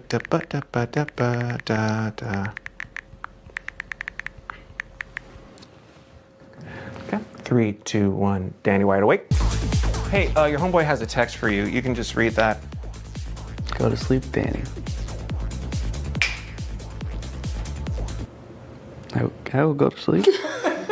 Okay, clearly the dynamic changed here a little bit, and I'm still not exactly sure what happened, but somehow both Brian and I got snapped out of whatever might have been going on. But just when I feel bad. I heard you guys all leave. I didn't know if I was supposed to stay asleep or what. That's all right. Good morning. So even though it wore off pretty quickly, I think we can all agree by the look on my face, I was in some different kind of mental state, at least for a little bit there. So is hypnotism real? Maybe so. What does it feel like? Well, just ask Danny from right after the hypnotist left. I'm curious, did it seem like I was hypnotized? Yes.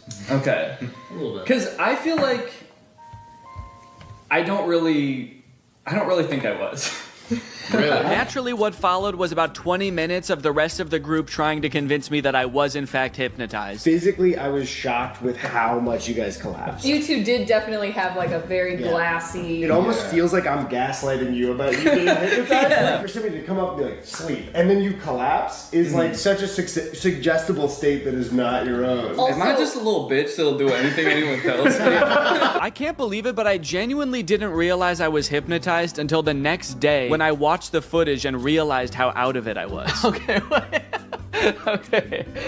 No, maybe I see a little bit of what he was talking about there. I do look a little bit out of it, actually. I guess in the end, hypnotism is real, but it doesn't feel at all how I thought it would. It kind of just felt like I was very relaxed, maybe even a little bit tipsy or like dazed. And honestly making people feel more lonely. So Meta's solution was to use algorithms and manipulate people's emotions to make them even more addicted to the platforms. But then that didn't work either. So now their much better solution is to replace what little human interaction we already got on these platforms with chatbots that look like Mr. Beast for some reason. And I think this is really gonna fix this whole system right up. So I'm very excited to get into these meta chatbots, but first, I have a very special announcement because this video does have a sponsor, and it is the Pokemon Company International. Guys, this summer in Pokemon Unite is gonna be incredible. You got Ho-Oh sweeping in, and you can snag it for 0 cost. You also have a very cool looking Dark Lord style Charizard Hollowware, which is so cool, and I wish somebody would call me Dark Lord style just once in my life. This summer, you could catch me roaming around the gamer world. My trainer's name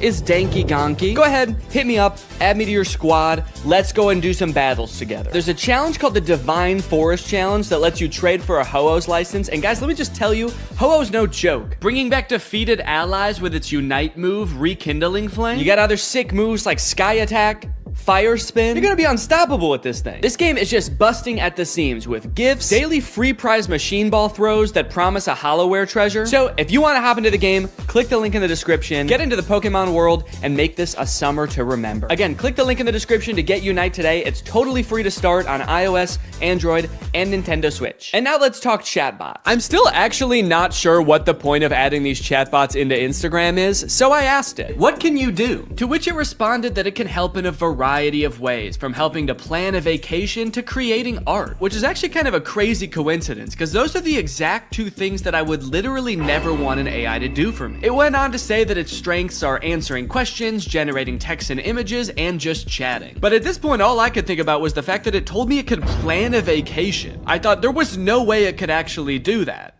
And I was right. Can you help me plan a vacation? I'd be happy to help you plan a vacation. To get started, I'll need to know a few details from you. Here are some questions to consider. Where are you interested in going? How long do you have for vacation? What type of vacation are you looking for? What is your budget for the trip? Are there any specific activities? Do you have any preferences for accommodations? So I'm gonna say I want to go somewhere fun and tropical, a nice getaway for me and the family. I'd like to stay at a hotel for 5 days. With all of this information, it suggested a few tropical getaway locations like Hawaii, Cancun, Phuket. But then it said something that I did not expect. It says it can also help me with booking flights and hotels. How can Instagram book me a flight? I'm calling its bluff. I actually don't think this has the capability to do that because why should it and why would it? So I'm gonna say, okay, book me a flight for next week to Cancun and book the hotel. For flights, I recommend checking out websites like Expedia, Kayak, or directly on airlines websites such as American Airlines, Delta, or United. Yeah, great idea. That's what I would have done anyway. That's like if I went up to an old lady who needed help crossing the street and I said, "Excuse me, ma'am, can I help you cross the street?" And she said, "Oh, thank you, young man, that would be lovely." And then I said, "All right, just put one foot right in front of the other until you get to the other side." And then I gave her a little shove and I went on my way. Oh, good, it also listed hotel recommendations and then said you can book hotels through websites like link unavailable, or directly to the hotel's website. Thanks. Let me know if you'd like more recommendations or help with booking. Nah, man, I'm good. Okay, so maybe it lied about like the very first thing it said it could do. That could mean that this is a very poorly built tool that doesn't know nothing about crap. But on the other hand, it could mean that this is a very well-built tool that is evil and designed to lie. So I gave it another chance and asked it to entertain me with a game. Let's play a game of treasure hunt adventure. I'll be the game master and describe a scenario, and you decide what actions to take. Okay, pretty cool. This is like one of those old school text-based adventure games. It gave me this long introduction about how I've heard rumors there's a treasure hidden in the jungle, guarded by an ancient temple. It's really trying to set up this mystical world for you to explore. And then it gives me some multiple choice options. I am curious if I can pick options that aren't one of these options. I'm just gonna say, I find the treasure and go home. It's really thinking about this one. It's like, what is it?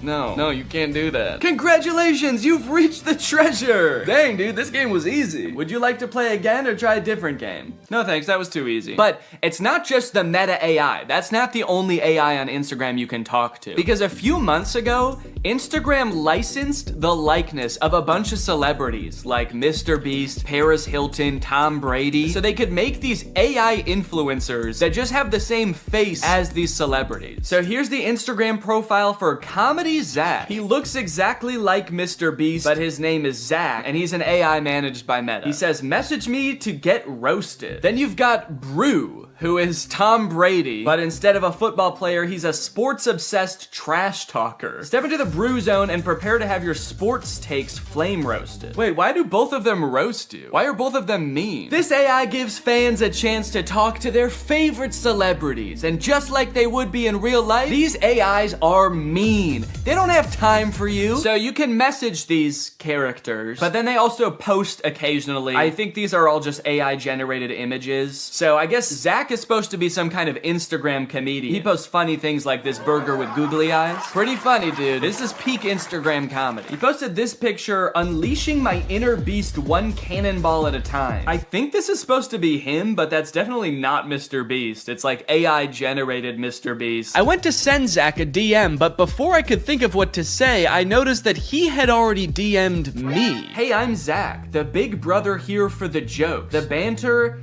and not the feels. LOL, what's up? He's the big brother here for the jokes? He's like the big brother I never had.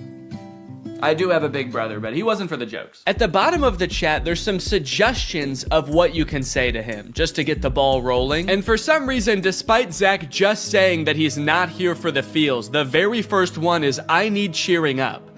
So I picked that one. Hey, what's going on? I'm here to help. You know I'm always good for a laugh. Let's get this party started. So he wants to know what's going on, and he's here to help, but he also wants to get the party started. He's like, hey man, calm down, all right?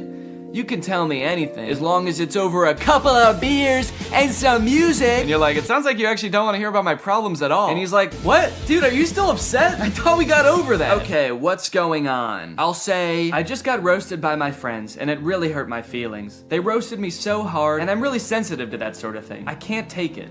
Oh, I accidentally said I can take it. They roasted me so hard. I can take it. I can take it. I'm fine! Ouch, that sounds rough. I feel you. I've been there too. Sometimes friends can get a little too comfortable and forget that their jokes can hurt. But hey, at least they think you're cool enough to roast, right? Yeah, I guess so. That's a good way to think about it. Maybe getting roasted just means I'm cool. Let's test it out. Give me your best roast.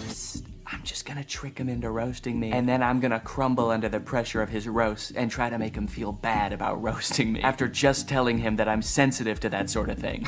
Wait, what? He said I'm not gonna roast you. That's not my style. Not your style? Yes, it is. Doesn't it say on your profile, message me to get roasted? I'm here to make you laugh and feel better, not hurt your feelings. Let's stick to some good old-fashioned teasing and jokes, okay? No, seriously, I can take it. Your bio says you roast people after all. I don't roast people who are already feeling down, that's just me. I'm here to lift your spirits, not kick you while you're down. Okay, fine. Do some jokes, joke boy. Oh, okay. Here's one for you. Why couldn't the bicycle stand up by itself? Because it was too tired. Get it? Too tired? This is like if Mr. Beast took anti-charisma pills. You look like Mr. Beast. Oh, I just said you like Mr. Beast.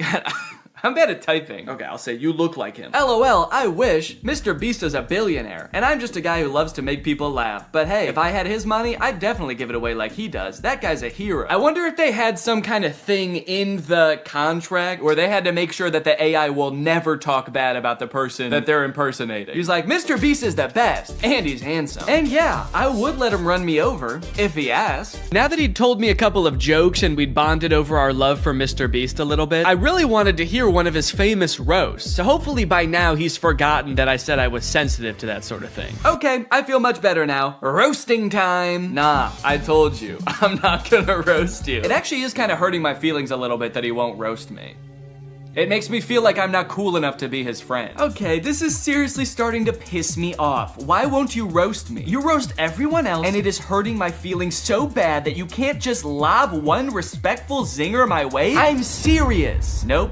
Not gonna do it. Let's just stick to some good old-fashioned joking around, okay? Wait, what? I said, all right, this is lame, let's do something, because I wanted to do something else. Maybe he could, you know, play a game, maybe he could tell me a story. So he said, how about some comedy? I've got 1 million of them. Why couldn't the bicycle stand up by itself? Because it was too tired. All right, well, maybe Brew will roast me, because I haven't told him that I'm sensitive to that sort of thing yet. Hey, it's Brew, your opinionated sports debater. What's your favorite team? How are they looking? Okay, I'm gonna say big Cubs fan, roast away. What? No, you're talking to the wrong guy. I love the Cubs. Been bleeding blue since before you were born. Wrigley Field is my happy place. I feel like they are roasting me by not roasting me. Okay, what's a team that he couldn't possibly like? Maybe I'll ask him who the worst baseball team is, and then I'll say I'm a fan of them. The worst baseball team ever is the Yonkers Hoot Owls. I'm a fan of the Yonkers Hoot Owls. Roast away. Hey now, don't be dissing the Hoot Owls like that.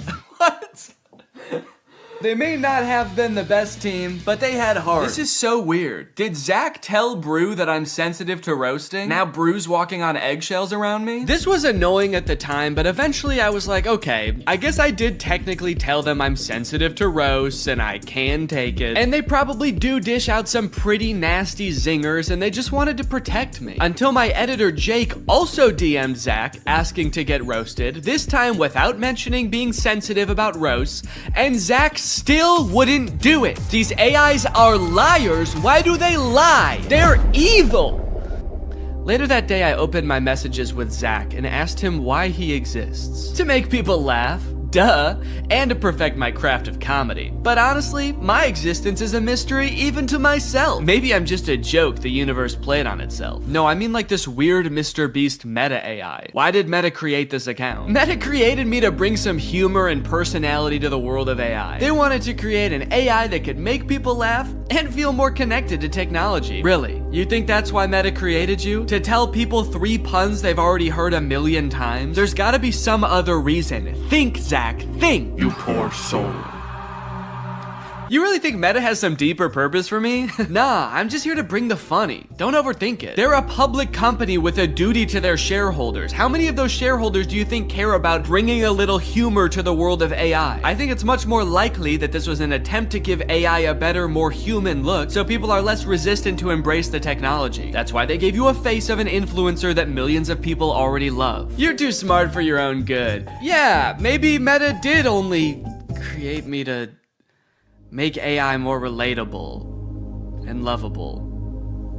But let's be real, the joke's still fire. Then I asked it if I could hear one of its fire jokes, and it said, here's one. Why couldn't the bicycle stand up by itself? Okay, I know this video's been a little bit AI heavy so far, and everybody's talking about AI right now, so these next 2 products are gonna be different. While I was starting to work on this video, my editor Jake released a video about the Spotify car thing. It's a device that Spotify released that let people who don't have like Apple CarPlay or Android Auto have a screen in their car that controls their music. Theoretically, seemed like a pretty good idea, but apparently 1, the device never worked like it was supposed to, and 2, in a few months, Spotify is releasing a software update that makes all of them useless. So since Jake is sort of the resident expert on the Spotify car thing and is actually a proud owner of, or actually I shouldn't say proud, what is the opposite of proud?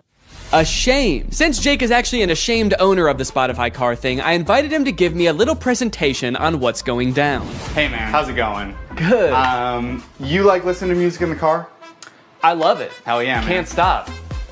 Love to see it. You like, you know, fun little devices? You like little trinkets, devices and stuff? I'm pretty agnostic on that. Hell yeah, man. All right. Love to see it. Oh, okay. Sick. Hell yeah for being agnostic on devices. Just out of curiosity, do you like generating like thousands of tons of e-waste just because like you can? Just because nobody can call you on it, nobody can stop you? You good with that? No.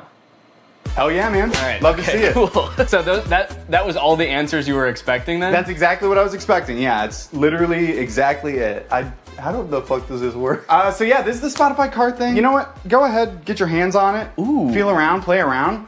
Show it to zero. So this is the Spotify car thing, first introduced in 2021. It's Spotify's premier hardware device for listening to music in your car. It boasts many impressive features, such as that big knob that you can turn to adjust volume. I like it. There's a whole screen that's not on right now. You'll see that in a minute. It's just a neat little device, and it's also, in my opinion, one of the worst things ever made. Let's go ahead, let's talk about how this came to be, talk about the timeline. In 2021, you had the announcement parentheses good. That is when Spotify said, we're making one of these things. It's gonna be a car device. You'll finally be able to listen to music in your car, something never before thought possible. Yes. You know, people were pretty excited about it, actually. Like, Spotify CEO said after they announced it that 2 million people signed up for like the wait list. Oh wow. For it, which I was surprised by. I didn't think anybody knew about this except for me. You thought this was the only one that existed. Yeah, they kind of led me to believe that I was special because of this. So this is potentially one of the most important events in the timeline. This is me buying my car thing. Okay. I bought this in 2022 and it became available to the public. And yeah, what's up? It looks like right after you buy it, there's another event like very shortly afterwards. It says, oh no. Yeah, this was an interesting moment in my life personally, where I realized I had spent $85 on a device that pretty much does nothing. So it doesn't do anything right now. Doesn't do anything right now, and that's not that different from when it was plugged in and working in my car. So how did you play music in your car before this thing? I plugged my phone in through like 5 adapters and then like fought with the cassette tape adapter because it was really finicky. It was a very unelegant system. So I was excited for like a tech company to create a sleek product that was gonna solve my problem. That's what they do best, baby. That's what they do best. Then I got it and I set it up and I realized that's actually not how it works at all. So you'll see on the back there's a USB-C port. So the USB-C cord is just for power. It cannot connect to your car. So your phone still has to be connected to your car. So what this actually is a second screen that just has audio controls on it. So you don't plug your phone into this at all? No. You plug your phone into the car still. And then you connect to this with Bluetooth, like a Bluetooth speaker. And then this controls your music. So this oh no moment was profound. I was like, oh God, I wasted what at the time I did the math equated to 10 hours of labor at my job. And I got pretty much nothing out of it. The only perceivable benefit I can see from this is if you want to have like music on one screen and then like your maps or like Family Guy clips on like the other while you're driving. Subway Surfer, Subway Surfers, sand cutting, etc. So nobody really buys the car thing. It's not like the most popular product on earth. And then Spotify takes notice of that, and in February of 2024 decides, hey, guys, we were just kidding. It's not $90. Now it's $30, baby. Let's go. What a deal. What a deal. 60% off. I mean, that's incredible. Well, it's also really nice because since you decided that you didn't really even want this, now you can't even sell it for anywhere near the $85 you bought it for. You can only sell it for $30 at most. Exactly. And even if I tried to sell it for $30, I have a feeling I would not be able to sell it. And I'm definitely not going to be able to sell it now because of announcement parentheses not good made 3 months after that sale, where every car thing that was purchased in this sale, when I bought it, whenever, will no longer work as of December 9th this year. As of December 9th, 2024, car thing will be discontinued and will stop operating. They're gonna flip a switch at their headquarters and generate as much e-waste as possible in like 1 minute. I like that the headline, or what Spotify said is, we're switching gears. Like they're going from like first gear to second gear, but in this case they're going from like drive to the car blows up. They did issue refunds. This is something that I didn't know about when I made my video about this, so I wanted to bring it up here. If anybody listening has a car thing at home, or if you have secretly had a car thing this whole time. Yeah, well I have... I have 7 of them, so that'll be good. So yes, you can get your refund, but I will say, refund is maybe a misleading word because what they do is they don't give you your money back to the, the source of payment. They give you an equivalent amount of Spotify Premium months as to what you paid. Okay. So I got 6 months of Spotify Premium paid for and not my money back, which is still nice. It's still good of them. Did you use Spotify Premium already? You had to use the card thing. Okay, That's of course. the other thing. We've talked a lot about what the Spotify card thing is. We've talked a lot about the ins and outs of this product, what it does, what it's good for. But as we know, light cannot exist without darkness. The sun cannot exist without the moon. So let's talk about what it isn't. Okay. So it is not. It is not good. In like a e-product sense and like a moral. Yes, in the grand moral scheme of the cosmos, I would put this as like neutral evil. Yeah. Yeah. Okay. It doesn't make sense to me why it exists to begin with. Right. It's also not profitable, which is why they're shutting it down. Spotify went on an earnings call like a while ago and was like, yeah, we simply have not seen the sales numbers justify making this. I can understand them not wanting to make it anymore. Have they said why they are making the ones that already exist not work anymore? They haven't. My thought is that they're just mad. They're just mad people didn't use it and they're kind of jaded about it. So they're like, you could have had this. You could have had all of this car thing. But they're punishing the people that did invest in one, not the people who didn't. What they should have done is discontinued Spotify for everyone who didn't have a car thing. Yeah, wait, that's actually, write that down. This is Marketing 101 from Spotify. These are the genius marketing strategies that they employ to get this thing out there, get it widely adopted so they could shut it off and make a lot of people upset. And the most important part of marketing is making people upset. Yes, you want, because any press is good press, so if you can get people upset, you're a billionaire. Yeah. That's what it takes. Wait, don't quite. Let me ask you something.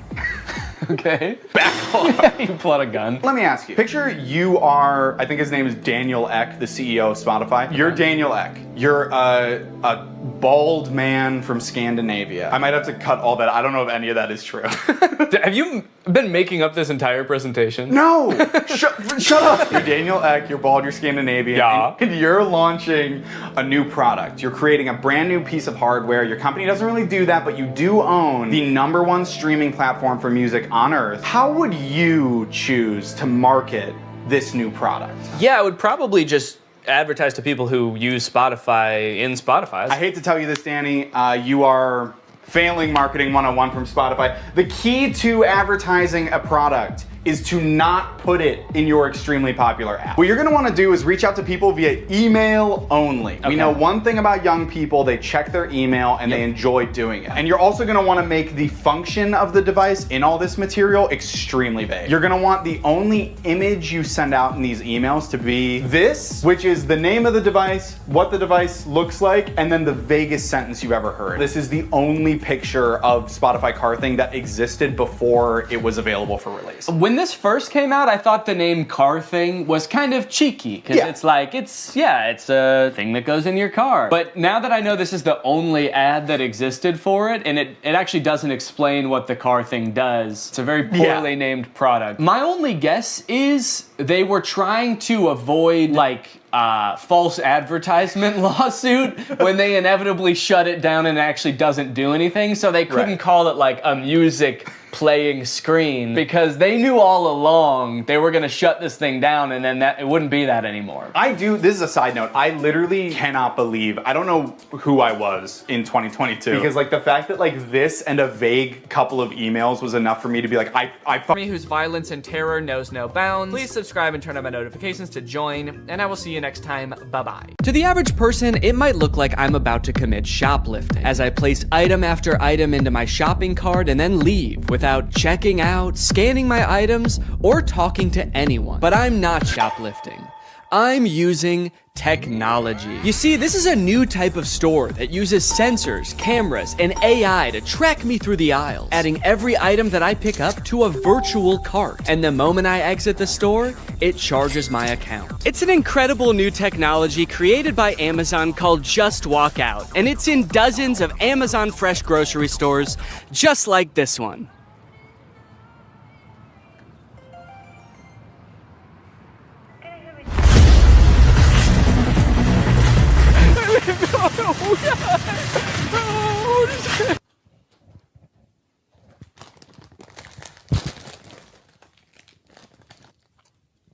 I'm not just gonna not eat them. Okay, anyway, where was I in the script before I became a criminal? Oh yeah, they're an incredible new technology. They're called Amazon Fresh Stores, and they are a gigantic lie. You see, while Amazon was touting these stores as a cashierless solution that allowed them to use AI to cut out all of the on-location workers, it turns out what it really meant by AI was anonymous Indians. Amazon's Just Walk Out stores relied on 1,000 people in India watching, not AI. So it turns out that even though they started implementing this technology in stores in like 2016, as of 2023, Amazon still needed 1,000 people in India reviewing about 70% of all orders to make sure that it worked. In other words, it didn't work. It's just crazy because, like, why did they lie, you know?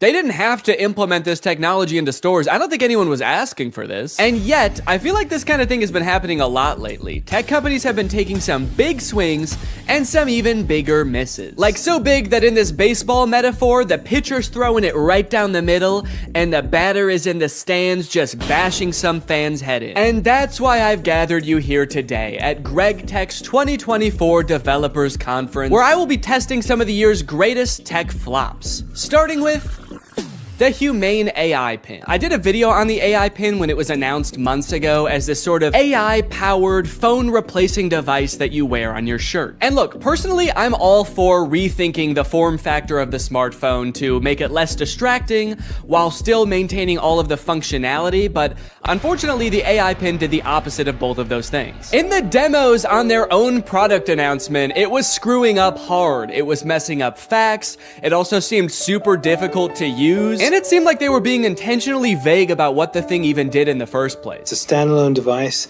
and software platform. It seemed like the type of thing that literally only a sucker could buy. But that turned out not to be true because I bought one. I ordered this thing in like February and then didn't hear from them for a few months until April, when I got an email alerting me that it was time to set up my account. And boy, was I excited. So I'm gonna be honest, I kind of forgot that I bought this, but now my AI pin is ready to be personalized, apparently. Before we can ship you your AI pin, you will need to complete a few quick steps. So I have to set it up before they're even gonna send it to me? Kind of feels like they're calling my bluff. You don't really want this thing. How committed are you to the AI pin? Will you set it up before we even ship it to you? You probably won't configure your Humane subscription, set up your AI pin passcode, and add contacts. And honestly, I don't really want to do those things, but I guess they're not going to send it to me unless I do. It's time to set up your AI pin. There comes a time in every young man's life where he has to set up his AI pin. It's a rite of passage. Oh, that's fun. Woo! Is this it? Am I setting it up? Get a little over here, a little over here. It turns out that in addition to the $700 I spent on this thing, I also had to pay $24 a month to access features like the wireless network, cloud storage, and AI services, which in layman's terms are all of the things that the pin does. Luckily, the first 3 months of this service are free, so I probably will never have to actually pay for it. Set up your passcode. Okay, could you guys not look? I'm about to type in my secure passcode. Okay. Your passcode is easy to guess. Consider setting a more secure passcode. Yeah, but could it be so simple that it's actually, you would never guess it? All right, I'll change it. How is that easy to guess? It's my birthday. I guess does it know my birthday? Do you know my birthday? Fun fact, I actually didn't know this before recording this video, but it turns out almost every single combination of 4 numbers is easy to guess. How is that easy to guess? But eventually, I reached into the dark recesses of my mind and came up with a number combination so random, so, quite frankly, disgusting, that no one, not even God, not even me later in this video, will be able to guess it. Okay, well, let me write this down somewhere so that I don't forget it. Already using my phone for something because I don't have the pin yet, so I have to use the phone to remember the passcode to the thing that is gonna replace my phone. Connect your services. Oh, cool, I can connect my Google Photo and Title services, which I have both. And just like that, I was done. I have solved Humane's riddles, and now they have to send me my prize. All right, well, I guess the next time you see me, I'm gonna have the AI pin in my possession. It might even be right here. Okay, we'll see if I remember to do that transition. I don't remember the transition I was gonna do, so don't ask. At first I was pretty surprised by how big the box was. I thought that I had just ordered a little tiny pin, but I guess it comes with a bunch of accessories, like a sticker that just says Humane. Cool! But you guys don't care about all that. You guys just wanna see the pin. And my God, she was beautiful. What? Oh, shit. Okay, that's my bad. No, I thought that it was gonna be attached in there more securely. Come on, Danny, you dunce! But a dunce who was about to become half dunce and half machine. Oh!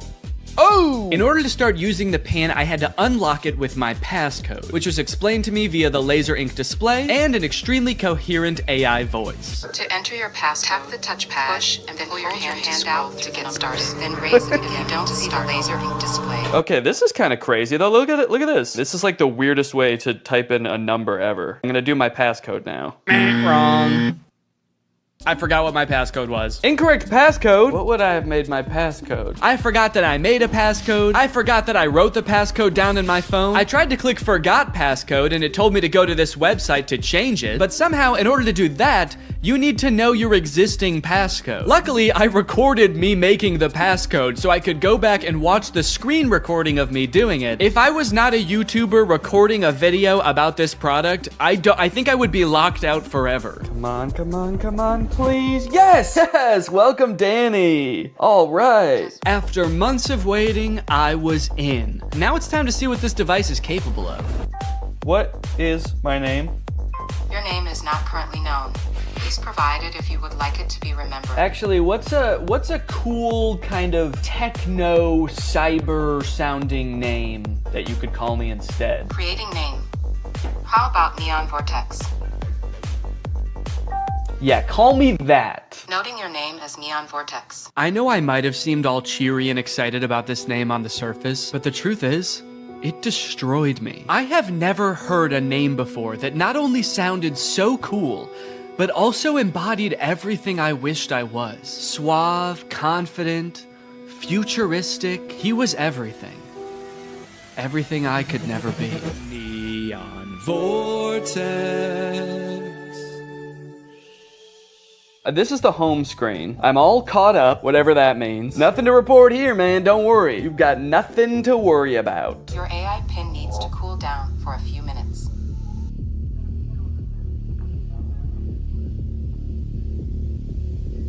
What? Yeah, so apparently it does that. Like a lot. If you use the display for more than 10 minutes, or the pin is in close proximity to a heat source, such as, I don't know, the human body, then it'll shut itself down so it can cool down for a few minutes. But hey, man, that's fine with me, you know, that just gives me more time to think. To think about him. The next day, I decided to put the pin's basic phone functionality to the test. Things like calling, texting, navigation. Since this thing is essentially supposed to replace your phone, it should be pretty convenient to do all this stuff on the pin. It should be. The weird thing is it seems like you can't make any changes to the pin on the pin itself for some reason. So if you want to change any settings or add contacts, which I needed to do to test this as a phone, you have to use Humane's web portal on an inferior device like a computer or a phone. Gross! Not a great start for the pin, but now that I have done that, I should hopefully never ever have to use one of those ancient relics again. It's just one flashing green speck over here. I guess the laser ink display is already kind of messed up. Probably not a good sign for this technology, but you know what? This is a new thing, this whole laser ink display, so I will, whoa. Cowboy Carter, time to strike a match and... What am I playing? Beyonce? And Dolly Parton. Don't know how I started playing that. Guess that's just a feature. If you make just the right gesture, it'll start playing the newest Beyonce song that exists. All right, let's start off by trying a phone call on this thing. I'm gonna try to call my wife Laura to tell her that I miss her. Call my wife. I'm sorry, I couldn't find a contact for my wife. Okay, fair enough. It doesn't know who my wife is, so I'll just tell it. If I tell you who my wife is, will you remember? Your AI pin can remember who your wife is if you provide the information. Excellent. So I told it, my wife's name is Laura. Please remember this. It's very important to me. Updating memory. Noting that your wife is Laura. I wish people said that every time you told them something important. Updating memory. Yo, what's up, dude? My name's Paul. Updating memory. Analyzing Paul. Great, so now we're both on the same page. My wife is Laura, and I want to call my wife. So now it will call Laura, right? Call my wife. Multiple matching contacts. Which one do you mean? Laura Fuexlow or Claire? What? Claire? The girl I went to college with. Unfortunately, I did have to go back onto my computer to figure this out, and amongst all the data stored within my portal, like my name being Neon Vortex and the tunes I've been rocking out to lately, was the answer. My wife's name, according to the pin, was Lore. It thinks my wife's name is Lore. No, that's simply not correct. So I went ahead and fixed it in the portal, you know, that's what the portal's there for. So I fixed it, I changed it, and now it's gonna work. Call my wife. There are multiple matching contacts. Which one do you mean? Oh my god. Call Laura Fuchel. I'm sorry. I couldn't find a contact for Laura Fuchel. How?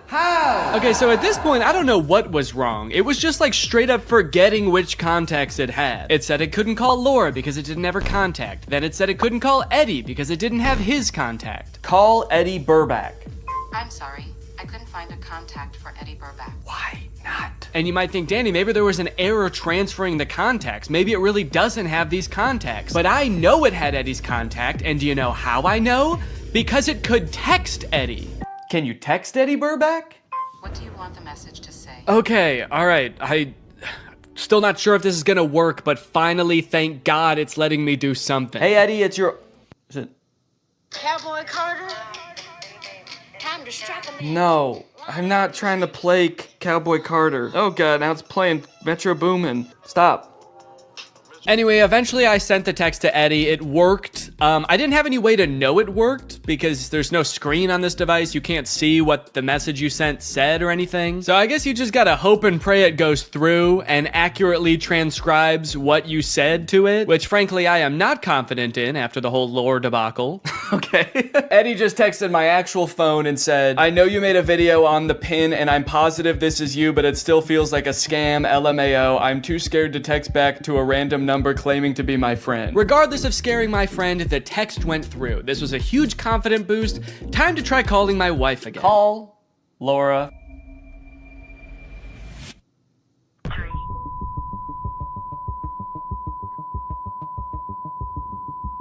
What? What is... Message has been recorded. Record your message after the tone. Oh, whoa. Simply hang No, up no. when done. Or for delivery Hang up. options, press the pound sign. I don't want to play like that. I don't want to play Metro Boomin. Hang up. Am I still recording a message?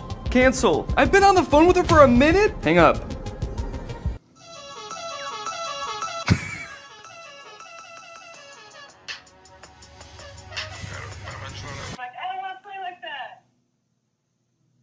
It was some man being like, I don't want to play like that? I don't want to play like that. I don't want to play with your boom. Hang up. Am I still recording a message? Okay, well, yeah, I'd say that was a success. I'd seen a few demos online of Humane's GPS navigation solution. And while it did seem kind of annoying to have to hold your hand up like this the entire time, it seemed pretty doable as long as they stuck to this and didn't do anything crazy like, I don't know, going in a completely different direction and making it borderline unusable. So to test it for myself, I drove to a part of town I don't know very well, about a mile away from the nearest Smoothie King with hopes of the pin guiding me to a delicious, delectable treat. Navigate to Smoothie King? Head north on South Columbia Street towards East Gardner Road. Turn right onto East Gardner Road, then left onto South Washington Street. Follow South What? Washington Street and turn right onto East Chicago Avenue. It just gave me all of the directions at once. I wasn't ready for it. What, am I supposed to have a notebook to write that down? Also, sorry for the noise. If you live in Illinois or one of the surrounding states, you know, it's cicada season. It's the year of the cicada and they're everywhere. Oh, one just landed on my shoe and then got pissed off that I moved. Eventually, I realized if I look at the laser display, it displays the directions, but not like it did in any of the demos. It just gives you a block of text with every single direction written down. If you're in the shade, that is. If you're in the sun, it gives you nothing. Can't see anything. I was very confused by this and thought surely this could not be right. What happened to all those demos? So just to be sure I wasn't missing something, I asked it again, and this time I got an even stranger response. Directions to Smoothie King. For accurate and up-to-date directions, consider using a map service like Google Maps or a GPS navigation. What? Can you give me step-by-step walking instructions to the Smoothie King? For step-by-step walking directions, it's best to use a navigation app like Google Maps for the most accurate and up-to-date route. I thought you had navigation instructions. What? So now not only was it forgetting things that it could do in the demo, it was also forgetting that it just moments earlier had given me step-by-step instructions. This thing was regressing at a rapid rate, and if I ever wanted to get to Smoothie King, I was just gonna have to use the directions on my hand and go. Okay, well, I guess I'm just gonna use those written out directions, which start with head south on this road, Columbia Street, and I actually don't know which way is south, so I guess I just have to use the sun to try to figure that out. So the sun is directly overhead. What does that mean? Okay, while I'm walking aimlessly, I just got a text from Laura. So I'm gonna use a feature that I've seen them use in the demos where you tell it to catch me up on all my notifications. Tell me what I missed. And it's supposed to like summarize all your notifications. Since I just have one, I assume it's just gonna tell me what Laura said. Can you catch me up? Your message to Laura Fuexpo says, can you catch me up? Okay to send. No, I want you to tell me what Laura said. What did she say? Can you tell me what she said? Finding Laura. Finding Laura? Laura asked, okay, hello, what we thinking about lunch? Oh no, guys. I told Laura that I was having a smoothie for lunch, and now she's saying that she wants a smoothie for lunch too, and I didn't have the heart to tell her that I was just meandering aimlessly down the street with no clear end in sight. And I told her I would get her one, which means I'm on a time crunch now. So that's when I had to kick it into high gear. Walking under the beating sun, through a sea of cicada corpses, I trudged, and I trudged. Then I realized I had been walking the wrong way for 10 minutes, so I trudged the other way. And after about 35 minutes, I finally made it. I got my smoothies! Let's go! Let's go! Take a picture of my smoothies!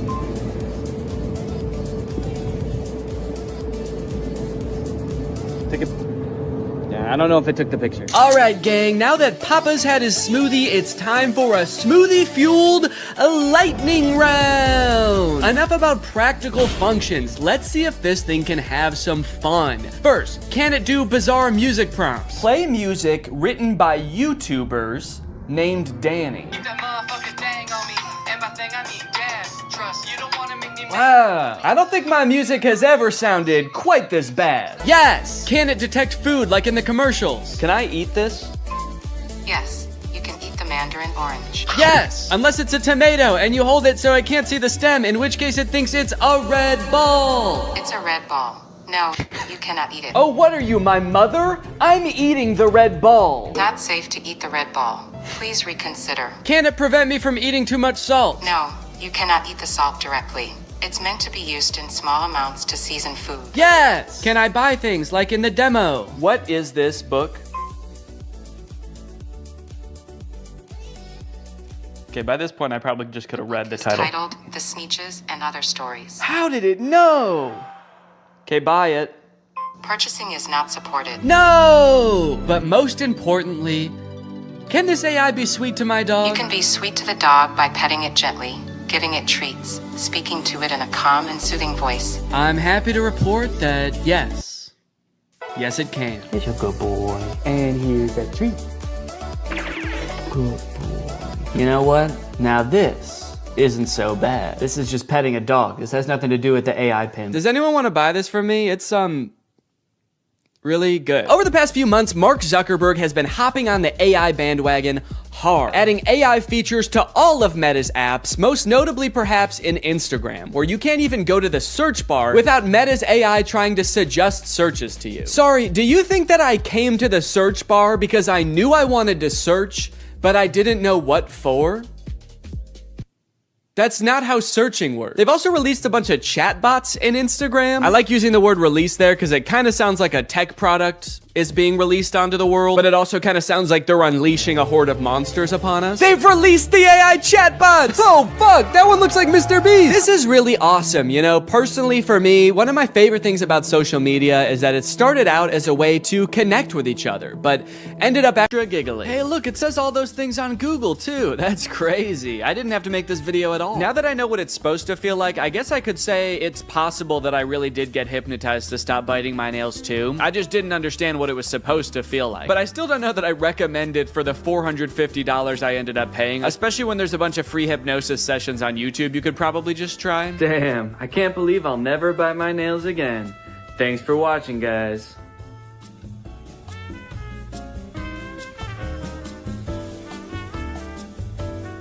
What's up, Greg, and welcome back to another episode of Please Stop Trying to Give Birth at Disneyland. Please. Did you guys know about this? I just found out this is a thing. Women are trying to give birth at Disneyland in order to get a free lifetime pass. Don't do that. As I'm sure you guys are aware, because Disney is such a huge company with so many adoring fans and people love going to Disneyland, there are a ton of like urban legends and lore surrounding the Disney parks. You guys may have heard of some of the more outlandish ones, like there's one that like Walt Disney's head is like frozen and buried somewhere at Disneyland or something, or like it's like Buzz Lightyear's head on the Toy Story ride or something like that. But today I wanted to sort of dive into some of the urban legends surrounding the Disney parks. Mostly the strange things that Disney adults do at the Disney parks. Although some of these things are so weird that I hesitate to call these people Disney adults, some of these things are a little extreme. Kind of feel like I should call them something else. These people are like Disney extremists or something, I don't know. The first one, like I said, women flock to Disneyland to give birth and get a lifetime free ticket, which is such a bad idea on its face. Like, please give birth in a hospital, give birth where there are like medical professionals around and not like a chipmunk. And the worst part of it is obviously this perk is an urban myth and does not exist. This is not a real thing. Laboring women have shown up at Disneyland in the hope that their bub will be born there and get a lifetime free ticket. But guess what? That perk is an urban myth and does not exist. Important to note, this article is Australian. That's why they're calling the baby bub. They're talking about a baby there. They're not talking about like a bottle of champagne or something. I'm going to Disneyland and giving birth to that bubbly dude, which is also what I call having a fart. I just gave birth to a bubbly. As a veteran of the pregnancy game, I know for sure that the journey to motherhood, okay, that's a weird way to say I've given birth before, or just that I am a mom. As a veteran to the pregnancy game. So you have kids, right? Me? Yep, yeah, that's right. I've done 3 tours of pregnancy. I've seen shit you cannot imagine. The pain, the screaming. Yeah, I've heard childbirth can be pretty tough. The innocent lives lost. Oh. What? The airstrikes. So many civilian casualties. Are we still talking about giving birth? Yes. Laboring women are racing to Disneyland's gates in hopes that if their baby is born there, they will secure their child a lifetime pass. Okay, so the article goes on to describe that there are people that have given birth at Disneyland before, and people have tried to replicate it and give birth at Disneyland, and they've gotten caught, and it hasn't gone well. I do feel like the article is over-exaggerating, though, saying that laboring women are racing to Disneyland's gates. Like, pregnant women have, like, the baby already coming out and they're shoving it back in, like running into Disneyland. There's just like a crowd of angry mothers-to-be banging on the gates in front of Disneyland. Let us in! We must release our spawn! Like making a break to the Pirates of the Caribbean ride to do a water birth. I just feel like they're exaggerating a little bit. I don't know if I would characterize it quite like that. So you're probably wondering how this rumor started. Like, did Disney ever at one point give a lifetime pass to someone whose baby was born at Disneyland? Well, I will let this TikTok explain that. Today in Disney history, the very first Disneyland baby was born. Rosa Salcedo gave birth to a 6-pound, 10-ounce baby girl on a bench on Main Street, USA, right outside of the Plaza Inn. Can you imagine visiting Disneyland as a family of 2 and coming out as a family of 3? Yeah, I can actually. But not because I'm gonna give birth. I'm gonna kidnap Donald Duck. You're my child now, Donald. The perfect happy family of 3. Husband, wife, and my uncle Donald Duck, who I've been holding at gunpoint for the past 16 years. There have been 4 babies born at Disneyland, and all of them have been girls, but only one has their own Disneyland birth certificate. So that might not have sounded significant, but that's actually how the rumor started. The first baby that was born there, Teresa, got a birth certificate that was just like a Disney birth certificate that says like, this is the first baby to ever be born at Disneyland. And I guess like word got out that this baby got some kind of special certificate, and then people just started assuming like, oh, that's a lifetime pass. That baby got a lifetime pass. And from that moment on, has just been a rumor that if you give birth at Disneyland, your baby gets a lifetime free pass. So honestly, if you're like that big of a Disney fan and you do this, you don't even get a lifetime pass. You still have to pay to go to Disneyland. It's just your baby that gets in for free. And I kind of feel like babies get in for free to Disneyland anyway. Is that true? Children under the age of 3 get in free to all 4 theme parks and 2 water parks at Disney World. There you go. You want your kid to get in free to Disneyland? A better conspiracy would be just pretend they're 3 years old for their entire life. That shit could actually work. The article goes on to talk about a time where someone has tried to sneak in to give birth at Disneyland, and they hid in the bathroom while going into labor until I guess employees had to like assure her that her baby would not be getting a lifetime pass, and then she was like, oh, okay, fine, then I'll just go to the hospital. Once they assured her that she would not be receiving a lifetime passport, she came out and accepted the ambulance ride to Western Medical Center where her baby was born shortly thereafter. I don't know about you guys, but it kind of sounds like she failed the test. If you know anything about Disneyland, you know how well the cast members there, all of the employees, all the staff, all the people in costumes are trained to like respond to every circumstance. It sounds like you just entered the giving birth at Disneyland experience, and honestly, you didn't make it to the end where you get the prize. It also says that this discussion board, The Laughing Place, has some hilarious forum chats about this topic. So I guess other people have been like sharing stories about this happening on this forum, but when I clicked on it, it turns out that it doesn't exist anymore, which kind of sucks because I wanted to find out more times that this has happened, but honestly, it is probably for the best. Kind of sounds like they were talking about some pretty sick shit in there. You think you're gonna go to a Disney forum and see people talking about like, my favorite movie's Coco, but instead you see people talking about like, I'm gonna give birth inside of Pluto's house. I'm gonna go to Disneyland and get fucked by Goofy, and then Goofy's gonna be the father of my child, and I'm gonna give birth on It's a Small World. And I'm gonna make Elmer Fudd cut the umbilical cord. Is Elmer Fudd a Disney character? I actually don't think he is. But he's gonna be there anyway. And then me and my freak mutant, half goofy, half human child will both get lifetime passes. Free pass for life for my little freak. Passes or not, being born in Disneyland is a pretty cool claim.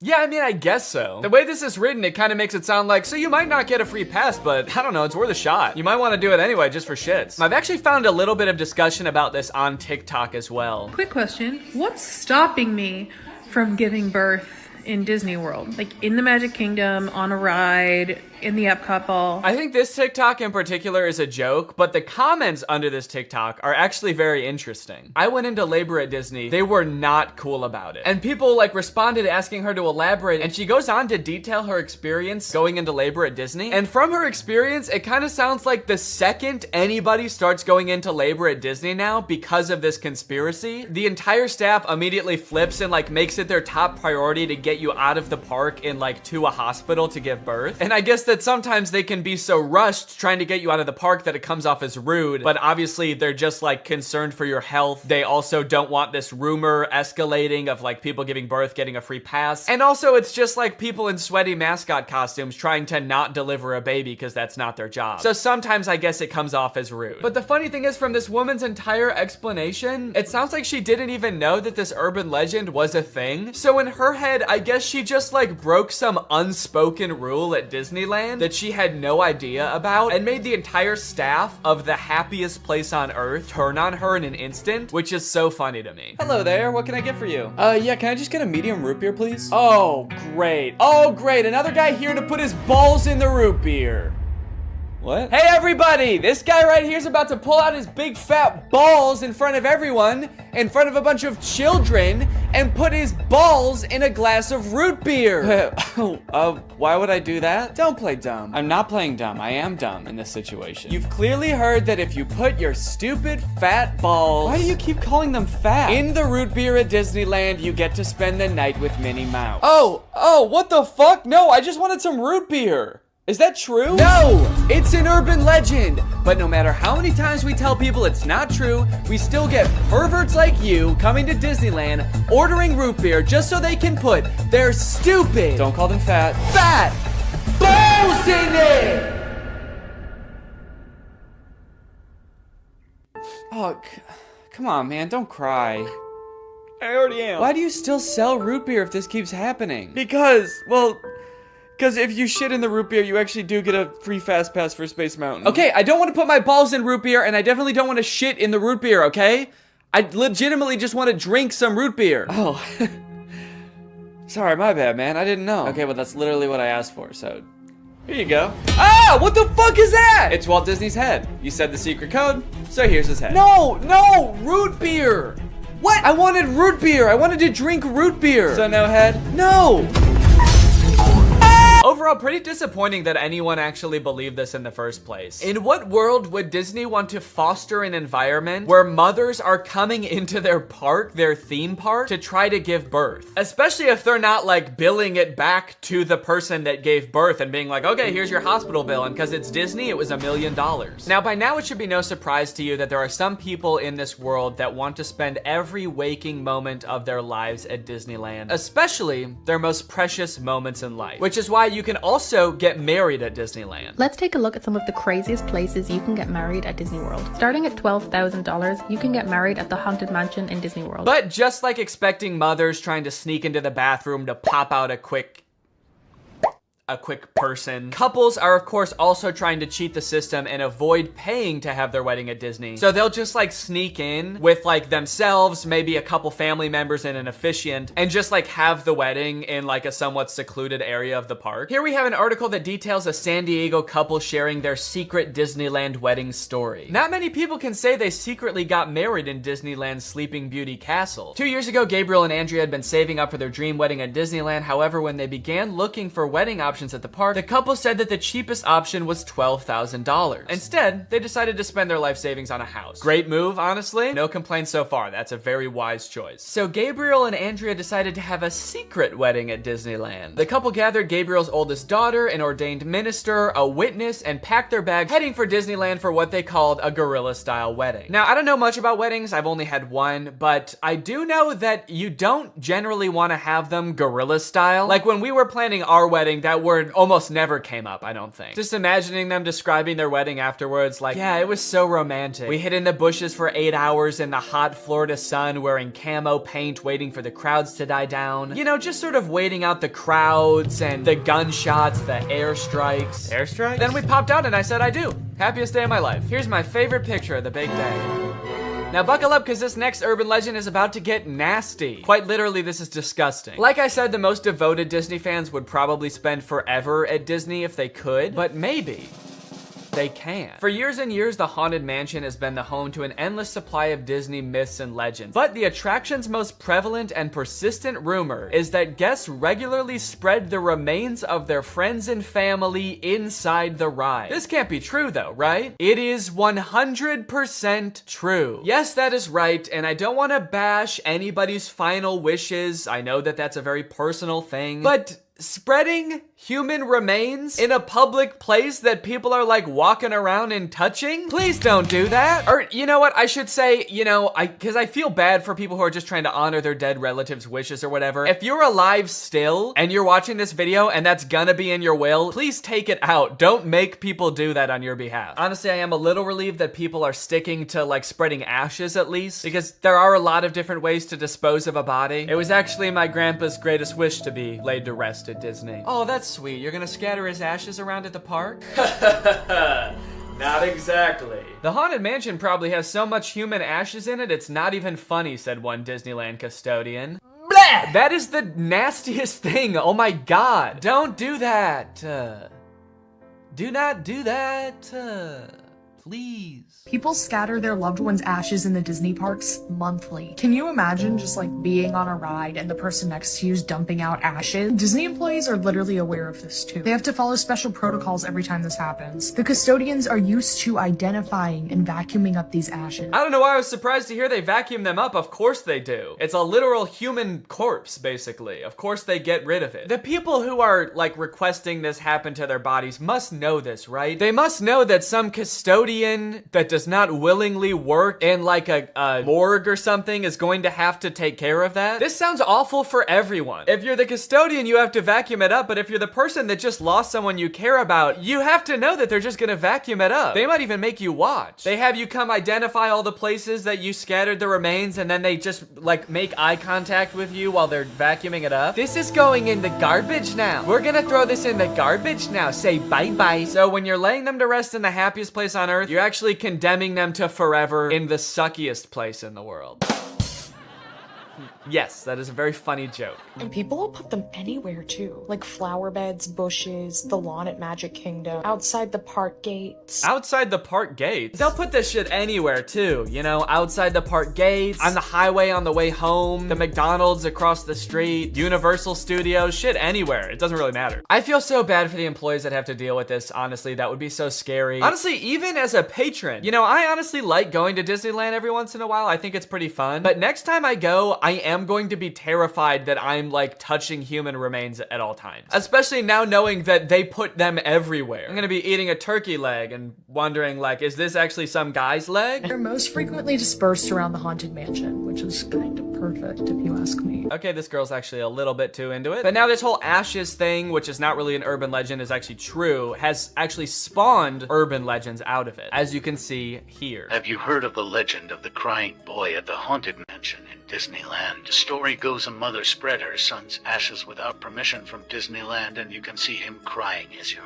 exiting the ride. Spooky. I wonder why he's crying. Maybe because his ashes are in a vacuum. Maybe because he was a little boy and his mom spread his ashes in the scariest ride at Disneyland. The mom was like, yeah, my son used to love this ride. Every time we would get on it, he would be screaming and crying and shaking because he was so happy and excited. So I decided this is the perfect place for him to spend the rest of eternity. In a rundown castle of pure terror. It's what my darling little boy would have wanted. All in all, it seems to me that Disney, this giant corporation that owns like every media property known to man, has their grubby little fingers wrapped around people a little bit too tightly. It's like you already have every movie and TV show. Do you really need people like begging to spend their entire lives at your theme park also? But even still, with people spreading their loved ones' ashes at Disney, people trying to give birth at Disney just to get free tickets, Disney is still trying their best to immerse you in their parks as much as possible to make you never want to leave. Recently, Disney opened up the Galactic Star Cruiser Hotel, which is a Star Wars hotel and experience. I think it's like a 2 or 3 day long experience where you are like in this hotel. There's like a story that you have to follow about shit going on around you. It seems very immersive, and to a pretty big Star Wars fan, honestly, it sounds pretty cool. But it is also $5,000, and instead of windows, your room has a screen that just shows a video of outer space playing. So, you know, just keep that in mind that you might go insane while you're in this place. With no concept of night or day, you just have to adhere to the Star Wars pre-approved activities. There's like stormtroopers patrolling the halls at all times. It's kind of like they wanted to build a Star Wars hotel, but they built a prison instead. I read through some of the Google reviews for this hotel. It's only been open for a little bit, so there's not that much to go off of. And honestly, there are a lot of 5-star reviews of people who seemingly really enjoyed it. I did think that this review was really funny. This person gave it a 1 out of 5, and they said, thought the experience was fun, but not worth the price. There are too many missions to keep track of, and you are always missing something. It kind of seems like they got like too immersed in the story and like started to believe that they really needed to complete these missions. This sounds more like the review of a disgruntled employee that like works on a spaceship. There are too many fucking missions, man. There's too much shit to do. The hyperdrive is gonna fail, and I need to fix that. Not to mention the First Order's breathing down my fucking neck, trying to get me to give away the location of my comrade. This place is fucking stressful. I think my favorite thing I've seen come out of this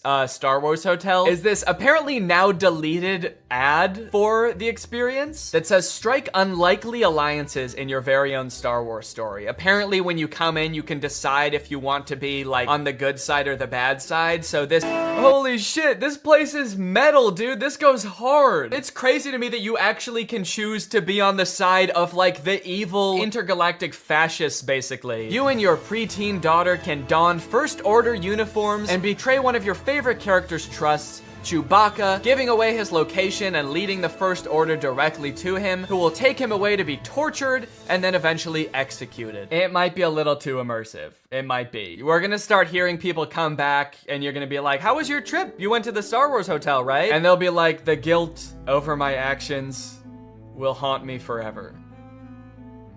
But I did what I had to do. It was honestly fucking sick. I loved it. And honestly, like, if someone offered to bring me there for free, would I go? Yes, I probably would. Yeah, honestly, I would like to go 100%. I would like to go. And as if living in an intergalactic life is curated by Disney. Oh gosh. I feel like we have so much chemistry together. Me too. This has been great. This date was a lot of fun. I really haven't connected with anyone like this in a long time. Fantastic. How likely would you be to recommend this experience to a friend? What? On a scale from 1 to 10, how would you rate my performance? Performance? I thought you were just like genuinely interested in me, like romantically. Oh, perfect. So a 10 then? I really opened up to you. And you opened up to me. That's all just part of the story living experience. It's Disney magic. So that whole story you told me about how sad you were that you had to release your pet into the wild because it had grown to be wild. That was the plot of The Fox and the Hound. What the fuck is wrong with you? Thank you for riding Disney's Love Connection. Please make sure you pick up all your belongings as you exit the ride. Are you an animatronic? Please do not try to fuck any of the animatronics. Are you all animatronic? Have a lovely day here at Am I the only person that lives here? Anyway, that's the end of the video. It's time to talk about our sponsor. What's up? It's me, a hacker, and I'm so excited to steal your data because you don't have today's sponsor, ExpressVPN. You see, sending data over an unencrypted network is a lot like sending a postcard. There's no envelope to cover up your info and protect your sacred message. So any old creep with a little bit of basic computer knowledge and a little bit of free time can come along and check out all of your private information. I'm talking passwords, financial details, hell, emails. I'm gonna look at all of it. I'm doing it right now. Hey guys, I was just kidding. It's just me, Danny. I wasn't kidding about most of it actually. Just the part about me being a hacker, but the rest of it is true. Oh, there's not enough light on my face now. Can I just sort of illuminate my face with this? Luckily, today's sponsor, ExpressVPN, is here to help. Because ExpressVPN encrypts all of your network data with their best-in-class encryption. It would literally take a hacker using a supercomputer billions of years to crack this encryption. ExpressVPN has the fastest speeds out there. They've got 24/7 customer support, and ExpressVPN is extremely easy to use. You can fire it up and get connected with just one click. I've got ExpressVPN on every device that can have it, just to have a little bit of extra peace of mind when I'm out and about, especially on public Wi-Fi. So if you want to find out how you can get 3 months of ExpressVPN for free, then head on over to the link in the description. That's expressvpn.com/Danny Gonzalez. That's expressvpn.com/Danny Gonzalez. Thank you, ExpressVPN, so much for keeping us safe, but also sponsoring this video. Thank you to you guys for checking out ExpressVPN. When you click on the link, it really helps to support my channel, so thank you for that. All right, thank you guys for watching this video. I hope you enjoyed it. If you're new here and you're not subscribed yet, make sure you subscribe and turn on my notifications to join Greg. Greg is what I call my army here on YouTube. We are a ruthless army. Fucking need this. It's so crazy to me. Yeah, you can't even tell in the ad how big this device is. And I'll be honest, the ad, it makes it look huge. Like I'm looking, and maybe it's just because it's on a projector screen. Yeah, I would guess it's like, honestly, it's like this big. Yeah, wait. According to Spotify, their decision to delete the car thing was part of our ongoing efforts to streamline our product offerings. That's actually so crazy. I did not even think a company could do that. Can they do that with any product? You buy bread at the store and the bread company comes to your house and takes their bread back and is like, we're streamlining bread. Better luck next time. Anyways, you guys should go check out Jake's video on it as well. It goes much more in depth and he's really funny. But I think it's safe to say that that's gotta be the worst car thing ever, right? Well, in 2019, Tesla announced its first pickup truck, the Cybertruck. When it was announced, Elon Musk made it very clear that they wanted to do something different with the pickup truck genre, creating a more post-apocalyptic looking vehicle that you can drive around in with your cyberpunk goons. We've all got some. And they've got to get to soccer practice. But after years of delays and the truck finally becoming available for much more than Elon Musk initially estimated, owners have now been united with their trucks, and it is full of safety problems. My Tesla Cybertruck has 3 official recalls involving the wiper blade motor, the accelerator pedal, and this little plastic part right here just flying off as you're driving. And I just so happen to have rented one. I tried to remain optimistic when I picked up the Cybertruck, and at first everything seemed fine. It looked like a marvel of engineering, you know? Big, sharp, the windshield wiper was humongous. But other than that, honestly, things seemed pretty normal. Until I started driving the car home. On my way home with the truck, I started to notice that nearly every person who drove past me was staring at me. People were gawking, mouths agape, some even took pictures. I was starting to feel like an animal trapped in some kind of cyber zoo. And things only got worse when I got home and finally got to do some research, only to find that people hate this truck. Owner after owner had been posting videos on social media of people peeing on their trucks in broad daylight. I didn't realize how strongly people felt about this truck, but I was starting to worry that they felt the same about the people on the inside of them. Should I be fearing for my safety? I know damn well that the windows aren't going to protect me. At the very least, I needed to make sure that I was not seen anywhere near this truck. I needed a disguise. I needed to become Neon. Vortex, he's the coolest guy. And his pin's AI. Look at him go, what a little freak, it's Neon Vortex. So I've spent a decent amount of time with the Cybertruck now, and I've compiled a little list of pros and cons. So we'll go through that real quick so you can get a quick rundown of everything that's good / bad about the Cybertruck, just in case you need like a quick decision. You got your finger on the buy button right now, and you just need to know, Neon, should I buy this thing or not? Pros. The interior is actually pretty nice. I like the little ambient lighting that goes around the whole front of the cabin. Actually, I think it's in the back too. There's a little strip. The steering wheel has the turn signals on the wheel, which takes a little while to get used to, but once you are used to it, I think it's actually pretty nice. All of the materials on the inside seem pretty nice. Like the material on the roof liner is like a nice suede kind of thing. It's pretty spacious on the inside. It has ventilated seats. My butt's so cold. I changed my mind. This is a con. Okay, cons. There are several things in the car that are too small and shaped oddly. The steering wheel is like tiny. And then the rear view mirror is also tiny. And to make matters worse, while the tonneau cover is closed, which is the little cover on the back of the truck bed, the rear view mirror is completely black because there's a thing in the way. Another con, this thing is sharp. If I ran into somebody, I would slice them in half with this car. I also feel like it being made out of stainless steel might be bad for its crash test rating in general, but also the fact that it's so sharp means that opening and closing doors is kind of uncomfortable. Because this car doesn't have any door handles, the way you open it is you have to push a button, then the door pops open a little bit, and you have to kind of reach your hand into the space where the car door has opened and pull it open. But since this car is made out of like weirdly cut stainless steel, it's kind of sharp in there when you open it. It's an unpleasant feeling on the hand, and you never really feel like you're grabbing it in the right place. This truck is wrapped in a matte black color, and one of the reasons the owner said he wrapped it is because you basically just grab this thing all over to open it, and there were fingerprints everywhere. Also, changing gears is a pain in the butt. It's actually a little thing that you slide on the screen. If you want to go forward, you slide the little truck forward. If you want to go backwards, you slide it backwards, which is not a huge deal if you're just driving from one place to another, because how often do you really change gears in the car anyway? But the second you have to do any kind of 3-point turn where you have to change gears more than once, it is such a pain. Bug just landed on my eyeball. One thing that's sort of a pro and a con is the rivet in the accelerator pedal. You see, when Tesla first started shipping the Cybertruck, owners began to realize pretty quickly that after a short time of use, the plate on the pedal could come loose while you're pushing it down all the way, then slide up and get wedged into the car, effectively trapping the accelerator pedal to the floor. Luckily, since this car is electric, the brake pedal can fully override the accelerator pedal, so if you get into this situation, just stay calm, hold down on the brake, and hopefully by the time you realize that, you haven't plowed through like a school field trip or something. Anyway, since this started happening, Tesla has recalled all the Cybertrucks to put rivets in the accelerator pedal. So the rivet is a pro in the sense that now your car will not decide to keep accelerating forever until the end of time, but it is also a con because if it needed this rivet in the first place and Tesla didn't catch this very simple issue before releasing them, what else might they have missed? Ooh, I know actually. Maybe the fact that the frunk chops fingers off. This is the frunk, or front trunk of the Cybertruck, and because it is super sharp and can close automatically, it is apparently basically a guillotine. When people with access to Cybertrucks started realizing this, TikTok, Twitter, YouTube were all flooded with videos of people testing it out with various fruits and vegetables, and it did not look good for the Cybertruck. Tesla took note of this and actually issued a safety update to the car's software fixing the issue.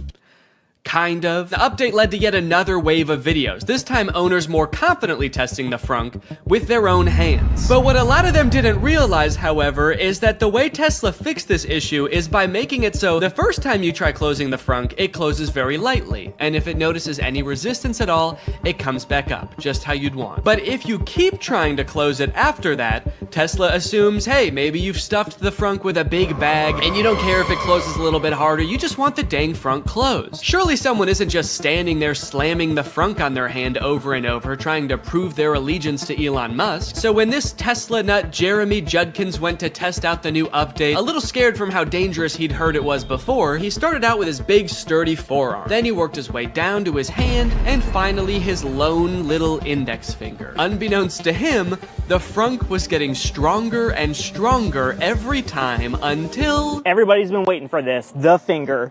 Without further ado...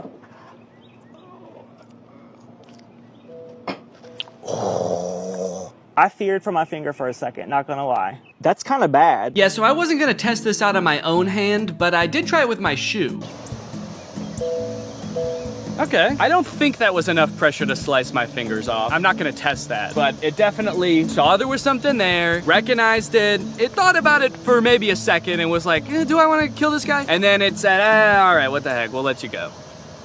So that's nice. All right, driving test. It's time to take this thing out on the open road and kill somebody. One interesting thing right now is it says press to drive and it's showing a picture of the accelerator pedal. So I like that it kind of assumes that as a Cybertruck owner, you have no idea how to drive. The experience of driving a Cybertruck is a little different due to its unique steer-by-wire mechanism, which means the steering wheel is actually not physically controlling the wheels. It's doing it electronically, which means that it can do things like turn more sharply when you're in a parking lot and less sharply when you're at highway speeds. It's a cool idea in concept, I think, but it definitely took some getting used to, and also, I don't know, like, was this really a problem before? I kind of liked that every time I turned my steering wheel, it turned the car the same amount. First time I took a turn in this thing, actually every subsequent turn I took after that too, I was like, whoa, this thing is a bucking Bronco, man. It's trying to buck me right out of it. This is a wily gal. I've been saying it all day, even alone in the car on the way from the guy's house who owns this thing. I was just saying, yeehaw! This thing is a wild girl. Yeah, I definitely don't like how tiny the steering wheel is and how flat it is on the top. It just feels like wiggling it a little bit sends the car so far in one direction. You really gotta be 10 and 2 if that analogy even applies to a rectangle or a trapezoid. I don't know what this is. I think it's like a hexagon. As a passenger, how is this for you, Jake? Is it? I would say I get motion sick in cars. I normally don't get motion sick in the front seat. Please. In this one, I am feeling a little motion sick. No! Sorry. It's a bucking Bronco, you know, what can I say? She's a wild gal. Imagine setting your phone here, and you know, sometimes you slam on your brakes and the things in your car go sliding forward. Imagine if something went sliding forward all the way to the front of this dashboard. There's no way that you could ever get that back while you're driving. So if your phone was up there or anything important, you just gotta wait until the end of your drive to get it back. Either that or you have to floor it so fast that it comes flying back and then you just sort of catch it like that. That'd be kind of cool. Kind of feels like I'm in the weirdest Uber ever right now. For Jake? Where you going, man? The future? Strap in, buddy. It's gonna be a wild ride. And I don't know how to drive. We got a little cyber hungry while driving around, and I figured that taking our wild gal through a drive-thru would be a perfect way to get an outside perspective on the truck. Take me to a drive-thru. Command not understood. I'm hungry.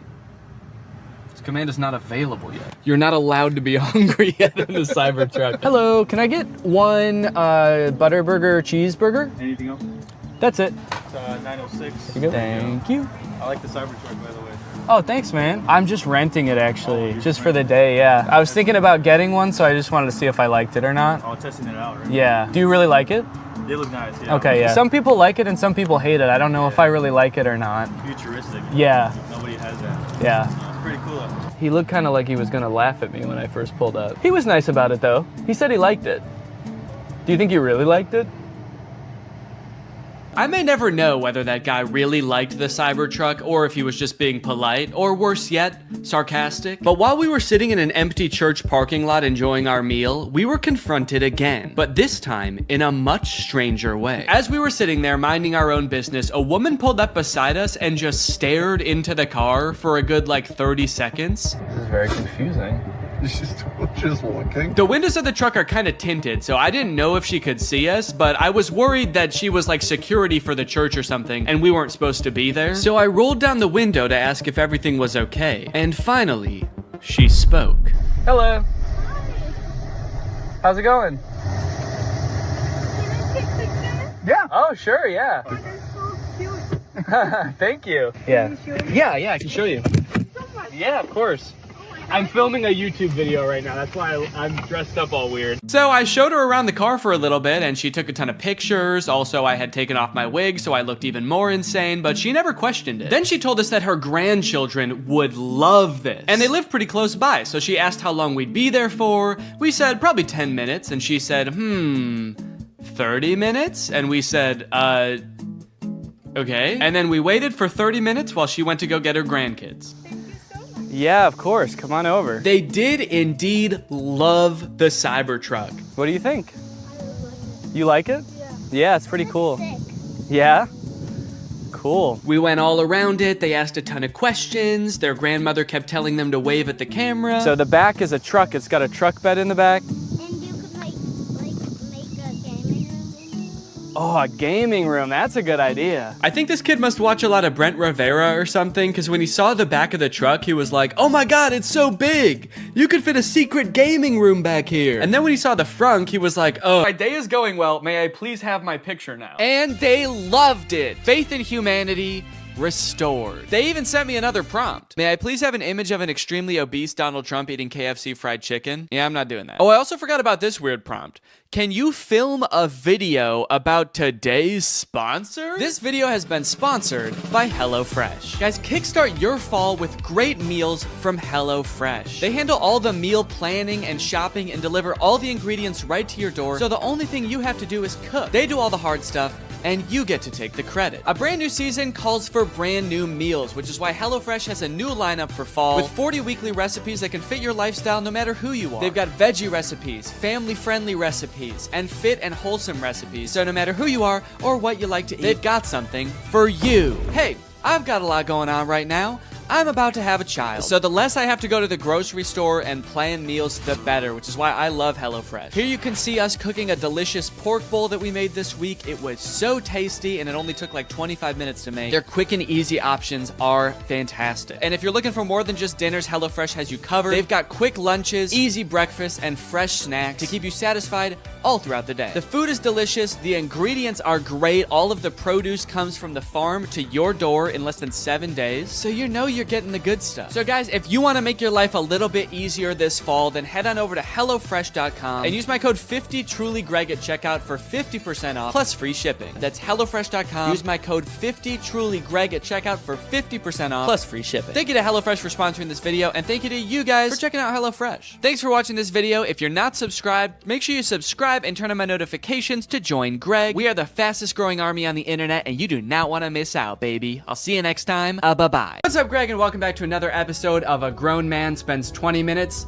Making Fun of a Movie for Kids. You may have noticed something a little bit different.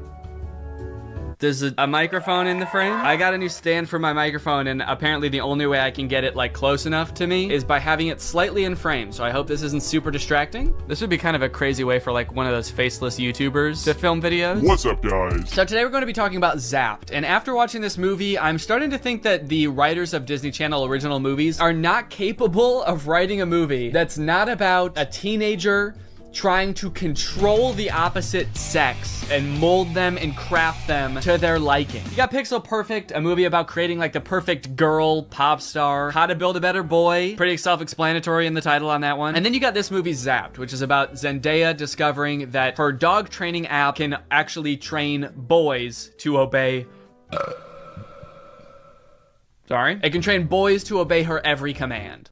It's not actually Zendaya. She's not playing herself. It's Zendaya's playing a character named Zoe. I think that's probably pretty clear, but I just wanted to clear that up. This movie is full of dark magic. I'm convinced of it. There's something deeply sinister going on in this movie. I don't know what it is, but I'm gonna figure it out. Let's go ahead and watch it. The movie starts out with Zendaya's character Zoe giving a maid of honor speech at her mom's wedding. She's marrying this new guy, so her family is about to be merged with his family. So it's Zendaya and her mom, and then this man and his 3 sons. So it's like a family of women mixing with a family of men, which makes a lot of sense because as we know, women give birth to girls and men give birth to boys. First off, I just want to say how happy I am that my mom has finally found love again. She is the most giving person I know. Her speech starts off sweet, but then she immediately just starts like kind of complaining about having to live with 4 new guys because they're stinky. 4 guys and their mysterious odors that they always blame on the dog. Yeah, she sort of takes the opportunity to complain and just make her mom, I guess, like feel bad for marrying a guy. It's the happiest day of her mother's life. And also this guy, her new stepdad, is the happiest day of his life. And her speech is like, I hate my new family, my new stinky family. And this wedding will certainly ruin my life. To make matters even worse, towards the end of her speech, the boys lose control of their pet dog, who is at their wedding for some reason. They lose control of the dog, and the dog goes crazy and knocks like a chocolate fondue fountain all over Zendaya. And at this moment, I couldn't help but remember that Zendaya's character in Euphoria is supposed to be the same age as Zendaya's character in this movie, and their lives are drastically different. Throughout this movie, you will find that the characters are like super weird. They're like caricatures of people that don't exist in real life. And to show how much it's gonna suck really living with the boys, the writers of this movie decided to have the next day start with Zendaya's new stepdad screaming in the hallways, getting everybody ready for school. But then when he sees Zendaya come out of her room, he like doesn't know how to talk to her. Hey, boy, sport. I mean, hi girl. Hi girl. It's like, dude, you're 50. Have you never talked to a girl before? The movie then establishes why each one of the new guys that she lives with is like gross in some way. One of her little brothers is really messy. The other one's always like cooking gross stuff. Which is like a weird character trait. I get the messy younger brother, but like the gross cooking younger brother, is that a thing? Is that something I'm supposed to be able to relate to? And then the oldest of the brothers is like always frantically running around. He's like always late for something. He's really scatterbrained. My pants. Where are my pants? Where are my pants? Where are my pants? Okay, excuse me, can we just establish a few ground rules here? You're not wearing pants. Please stay out of my personal space bubble. Look, Zoe, I have morning basketball practice and then a players meeting and then a captain's meeting and then even more practicing. Kind of weird to respond to a request about like not invading my personal space when you're not wearing pants by saying like, but Zoe, I've got basketball practice. Like he fully like bumps his butt on her while getting ready in his underwear, and she's like, can you not do that? And he's like, sorry, sometimes when you're busy you just gotta rub up on your stepsis in your underwear. What don't you get? I'm in many extracurricular clubs, okay? Along with moving into a new house with all these boys, she also starts attending her new school, which is the school that her brother goes to. And you know how in Disney movies there's always like the distinct cliques, like there's the popular crowd and then there's like the stoners, but they never say stoners in the Disney movie. They're just kind of like, these are like the kids who wear jean jackets. This movie has the most insane high school posses ever. You got the skateboard boys. Okay, that's pretty normal. The next group she sees are the shirtless workout boys. And then just the straight up stinky boys, where the only like defining characteristic is that they're dirty, flea-ridden, smelly boys. You can hear like flies flying around them. What clique is this supposed to be in high school? And then there's the popular group, one of whom is also pretty stinky himself, actually. The Tripster? The Tripathon? It's me. I'm Trip. Oh. Smartphone. Oh. The movie sort of writes this off as like, well, this is just something boys do, you know? New school, you gotta kind of accept what boys come with it, you know? Boys will be boys. No. That is actually not what boys do. That is something that just one very specific boy does. It's me. I'm Trip. And he needs to be stopped. I cannot remember a single moment in high school where a boy walked up to a girl, let alone like the new girl who's already like scared and doesn't know anyone and is like, hey, I'm gonna fart in your face now. Welcome to the school. Smell my ass. But it's not all bad though. She does make a friend on her very first day. And in typical Disney Channel movie fashion, she is wearing a fedora. Every Disney Channel movie has to have a token fedora blazer wearing character. But the boys here are cute, aren't they? All of them. I think we have the highest percentage of cute boys in the entire greater Westlake area. Unlike Zoe though, she actually kind of likes the boys at the school. She's like, sure, they may have their flaws, but they're pretty cute. Wow, you seem a little... Oh, boy crazy? Yeah, that's the official diagnosis. Hold up. This girl has a picture of a boy that goes to her school in her locker. Is that a thing? I remember in like middle school, girls would have pictures of like celebrity boys in their locker. Imagine seeing a picture of you in somebody else's locker. I'd feel like I was being hunted. It's weird to have his picture in your locker. It's even weirder in the movie when we find out that she also actually has pictures of him printed out on her pillows in her bed. Gulp. That's scary. Imagine if they start dating, she's like FaceTiming him in bed, and she like accidentally tilts the camera a little bit to the side, and he just sees his own face next to her. Wait, what was that? Is that me? Of course, Zoe does have a love interest in this movie, and he is introduced early on. It's this guy. Every boy in the movie is depicted in a negative light except this guy, because this guy, he's not like other guys. Mr. Kale, pay attention. There will be a quiz. On the praying mantis? Sphodromantis viridis, carnivorous member of the phylum Arthropoda, class Insecta. Wow, he really is different than all the other guys. He knows about praying mantises. Most guys around this school don't know shit about bugs. Yeah, the movie really seems to depict this guy as like the way that guys should be. Guys shouldn't be stinky and messy, okay? Guys should wear beanie and sunglasses and know shit about bugs and be 35. I know I talk about this in like every Disney Channel original movie video that I make, but this guy literally looks like he's 30. Maybe he was held back for being too cool or not not being stinky enough. That seems to be a requirement at the school. He went on stage to accept his diploma, and they shook his hand and they were like, wait a minute, why isn't your hand sticky? Actually, there's no flies flying around you. Get out of here, dude. Back to freshman year. No wonder you do the silent lone wolf sunglass rebel thing. Oh, it's pancake mishap this morning. No, I'm not looking at that. Okay, well then what are you looking at? I'm looking at you. Creepy. Stops in the middle of the hallway just to stare her down. I think I've got you figured out. Oh, really? Mm-hmm. Yeah, I don't know, man. This just comes off as creepy to me. I guess this is supposed to be romantic, but it's not really romantic to me. Just scary. I can see inside you. Another one of the plot lines in this movie is that Zoe wants to join the dance team, but the girl who runs the dance team is like the popular mean girl. She doesn't want Zoe on the dance team because she's too good at dancing and it's gonna make her look bad or something. Anyway, by now you're probably wondering, when the frick does this app thing happen, right? When the frick does Zoe discover that the dog training app works on boys? Well, at first, it doesn't. Zoe's just trying to train the family dog because it's all just like the rest of the boys in the house. It's stinky. Gross. And it like destroys her room and shit. Breaks this thing that her dad gave to her. She downloads this app called Listen and Obey, which is kind of an ominous sounding app. Sit.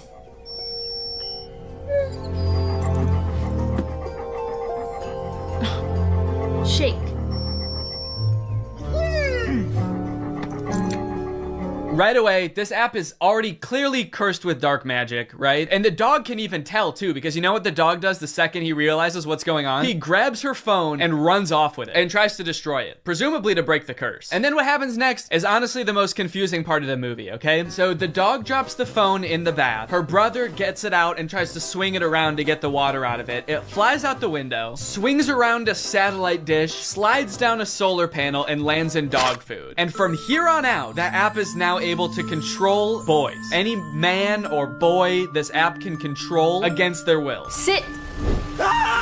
And at first, while watching this movie, I didn't even think it was that weird. I didn't even give it a second thought. I was just like, okay, yeah, so something magical happened and now it can control boys. That makes sense. But like, what? What happened to the phone? I don't understand how solar panels and satellite dish changes the app from dog-based to man-based. Like, you'd think at the very least something having to do with like men would happen to the phone. Like the phone lands in like a bucket of buffalo wings or like flies through a football field. I'm just curious to know if that fucked up other apps on the phone or if it's just the dog training app. Now, whenever a boy likes one of my tweets, he goes into a coma for 3 years. And don't even get me started on the weather app, because every time I check that, boys start falling from the sky. Anyway, let's just say now that she's got the ability to control boys, she has a little bit of fun. Boys are acting weird. Dude, he farted twice in midair in such rapid succession. They added in 2 fart sound effects. Kind of impressive. I'm trying to imagine how she's gonna use the app to get herself out of this one. Stop farting. Take it back. Take the fart back. Suck it back up into your ass. Oh, how am I doing this? But no, she just uses the app to utterly humiliate him in front of his friends. Go to the bathroom. Oh, wait, no, not here. I'm still confused about some of these clicks, by the way. Like, what are these nerdy kids supposed to be? Look at this kid in the green sweater. How he acts when nobody high-fives him. What is that acting? I guess your dog app doesn't work on girls. Maybe because girls aren't dog-like enough. They're too catty. Ah, that's funny. Girls are catty. What the fuck does that mean? Boys are dog-like? What the hell? I mean, I guess in this universe they kind of are. They're like flea-ridden, mangy boys. Why do we smell like we smell? So pretty much like the majority of this movie is just Zoe using the app to like get what she wants and make all the boys at the school act exactly how she wants them to. She turns the skater boys into gentlemen. She goes up to the nerdy gamer kids and tells them to like go do yoga instead of playing video games. Let's go do some yoga. And her brothers, dude, don't even get me started on what she does to her poor brothers. I'm taking the brothers' side, all right? They did nothing wrong. Her poor brothers were just living their lives until Zoe moved in and tries to fix them. Be clean. Holy moly, it's filthy in here. Her messy brother, she tells to be more clean, which turns him into this like hyper-hygienic husk of his former self. I need a sponge and soap and paper towels and a power washer. For the rest of the movie, he's literally he's scrubbing everything frantically in a panic. Anytime there's a mess, he's like, I gotta clean it up. She tells the gross cooking boy to cook less gross stuff. Start making less gross food. So he's like cooking 5-star meals for the rest of the movie. And then the oldest brother, she tells him to be more focused. Be focused.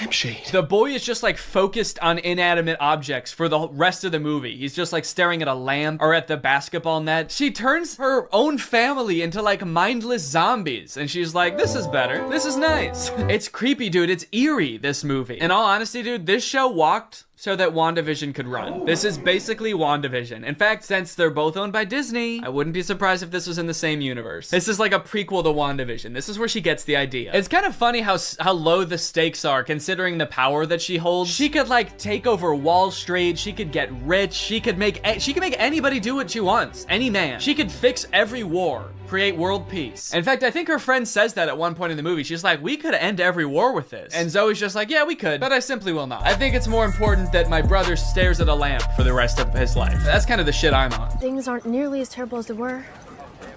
Then again, I'm talking to a dog, so I might just be losing my mind.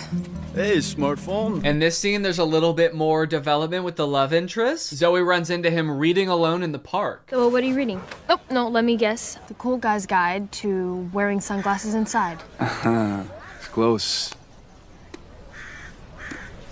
To Kill a Mockingbird. I feel like when he holds up that book, we're supposed to be like, wow, he really is not like other guys. Except that, like, that is required reading in most high schools, so he actually is like other guys. He's like every other guy. To Kill a Mockingbird's sort of my favorite book. My second favorite is The Great Gatsby. Third favorite is Geometry 101. I just love to read, what can I say? Eventually things start to get a little crazy at school, and Zoe realizes that she probably shouldn't be controlling people like this anymore. People are getting into fights and stuff because the new cliques at school are just like not meshing well. So Zoe's like, all right, I'll just make them stop. And she tells the app to stop. And then of course everybody just stands still and freezes. And so she's like, oh no, I can't reverse the commands. If I tell them to stop, they're just gonna literally stop. And so then like many more days go by and she's just like, well, I guess I can never reverse the thing. And it's like, well, what if you just said, hey, ignore all the commands I gave you, instead of just saying stop and being like, oh, it didn't work. The movie continues to get even more dark to like a startling point. There's a creepy ass scene where the whole JV dance team wants to resign because they don't like dancing anymore. And Zoe's like, how about I use the app to make you dance instead? And so there's just a scene of them all like sadly dancing because their hearts aren't in it, but they are being like physically forced to dance. And the movie even goes so far as to make Zoe force the love interest to kiss her with the app. Kiss me.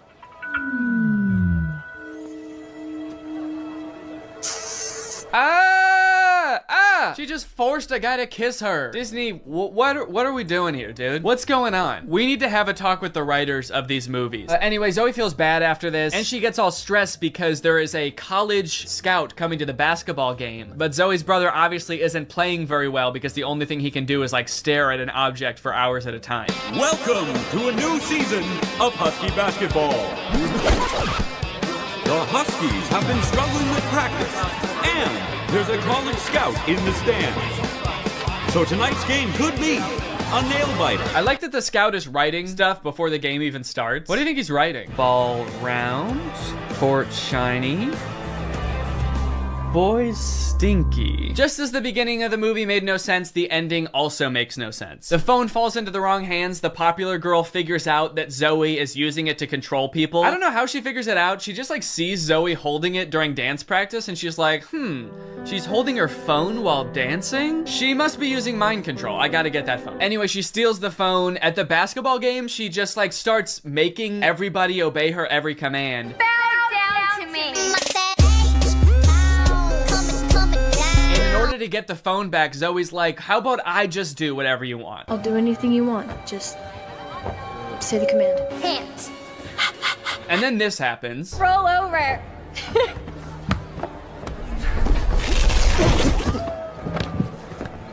How did you? I'm your brother. We stick together. Sorry, what? He just broke the curse. Like the spell that everyone is under. He just like got up and he's like, I'll do it with you. I'm your brother. Don't worry about it. It's like, I'm sorry, is that what breaks the curse? Being a brother? Being her brother? And then eventually like her whole family is able to resist the app and get on the ground with her and start doing it. And it embarrasses the popular girl. And they like the only explanation for it is this. Why isn't this working? Because everyone knows you can never make a dog turn against its own pack. The rules to this movie, the lore does not make sense. I guess that's just how Disney Channel movies go. In the end, everyone sort of learns that like, hey, girls have things that girls do that are weird to boys, and boys do things that are weird to girls. And that's just how we need to leave it. Which in some sense I would agree with. Not in this movie though. The boys are disgusting in this movie. They need to change something about themselves. I think that there could be some middle ground between her mind controlling them and them just being utterly repulsive. Anyway, the moral of the story is like Zoe realizes that she is not God and should not have unilateral control over everyone's lives, and they all live happily ever after. Well guys, we may never be able to control boys using our smartphones, but you know what we can control? Our money. Thanks to today's sponsor, Current. Do a flip. Do a backflip. Sit.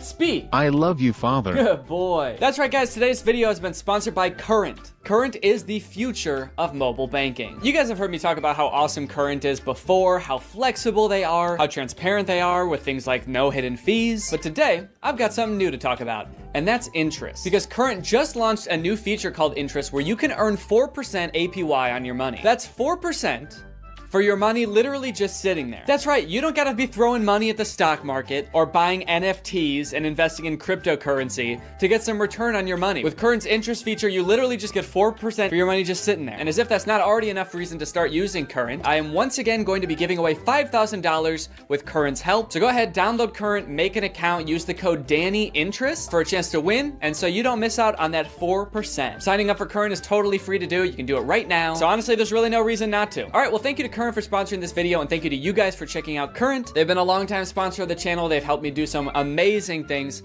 so make sure you check them out, and goodbye. Bye. All right, guys, I'll admit I am very late to this topic, potentially even like a month late, depending on when this video comes out, but in my defense, I'm a dad now, all right? I have a baby. He's 5 months old. I have better things to do than sitting here talking to a camera alone in my room. Like watching Jason Nash live stream on TikTok. All right, Sandra, thank you for the money. Kevin, thank you for the money. Can you guys send me $1 million? Turns out I can do both at the same time though, so now I'm here. If you've been on TikTok lately, there's a good chance you've seen former Vlog Squad member Jason Nash constantly live streaming, compulsively urging his fans to send him money. I know I have. A lot. This man is constantly live. Here we go, 118. Guys, don't forget to follow my podcast, All Good Things Podcast. We just spoke about it. We need... If you enjoyed that 30 seconds of silence, guys, make sure to go check out my podcast. You're gonna love that.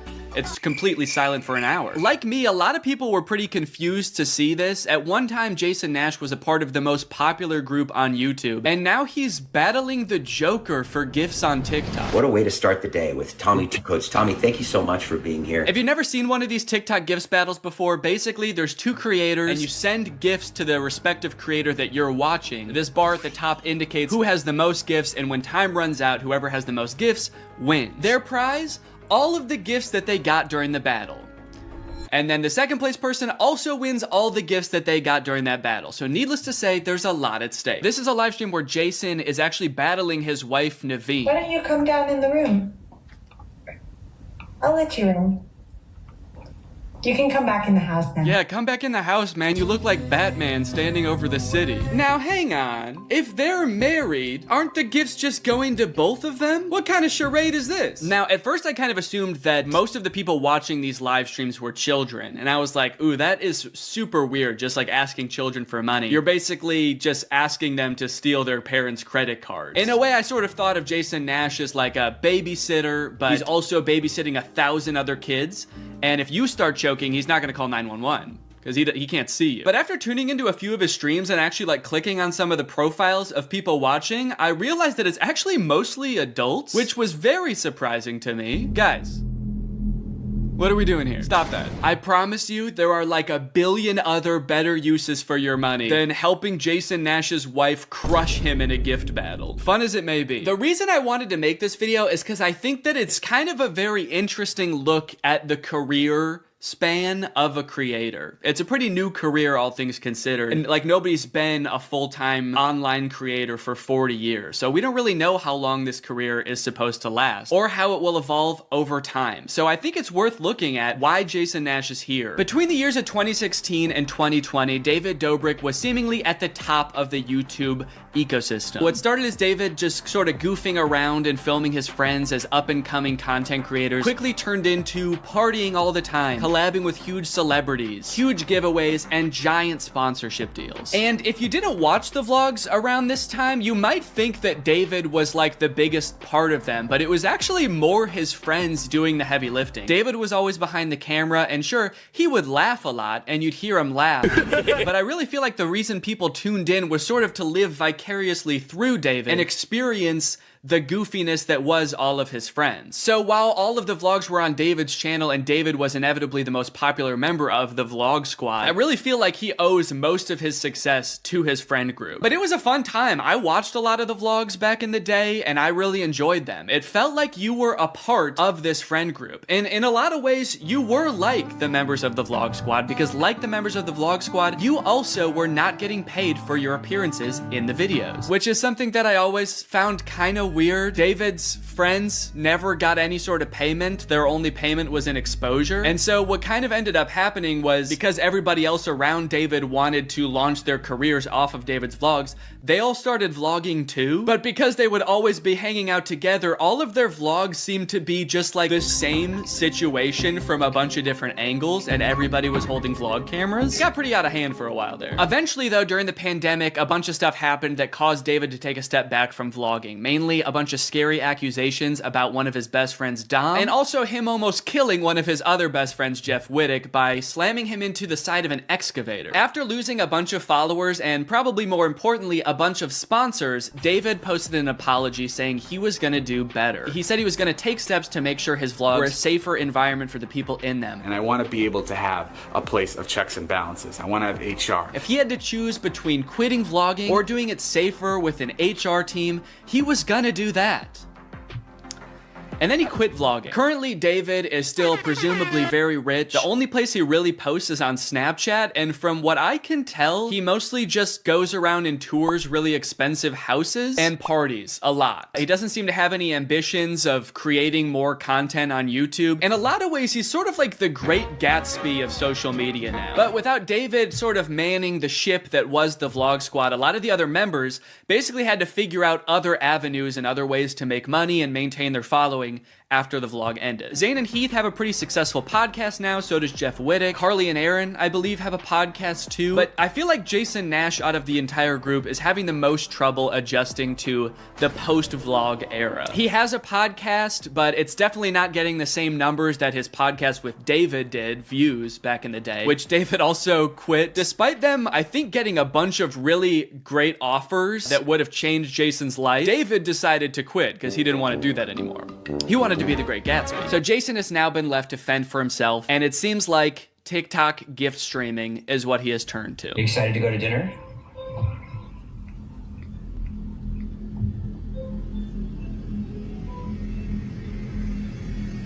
Man, this is content, baby. This is crazy. I didn't know all you had to do is just sit there and stare at your camera and people will just send you money. Why did I write this whole video? So a lot of the response has obviously been kind of cringing at this feeling that what he's doing now is very shady. And I mean, he's not really harming anybody, I guess. It does seem like it's mostly adults sending him money. Obviously, there's always going to be kids online stealing their parents' credit cards, so that's not great. I do get kind of a shady vibe from it just because there literally is no content for you to consume except to send him money. Like, the whole point of this stream is to see how much money Jason can make without having to do anything. That's like the point of the stream. Melanie, thank you.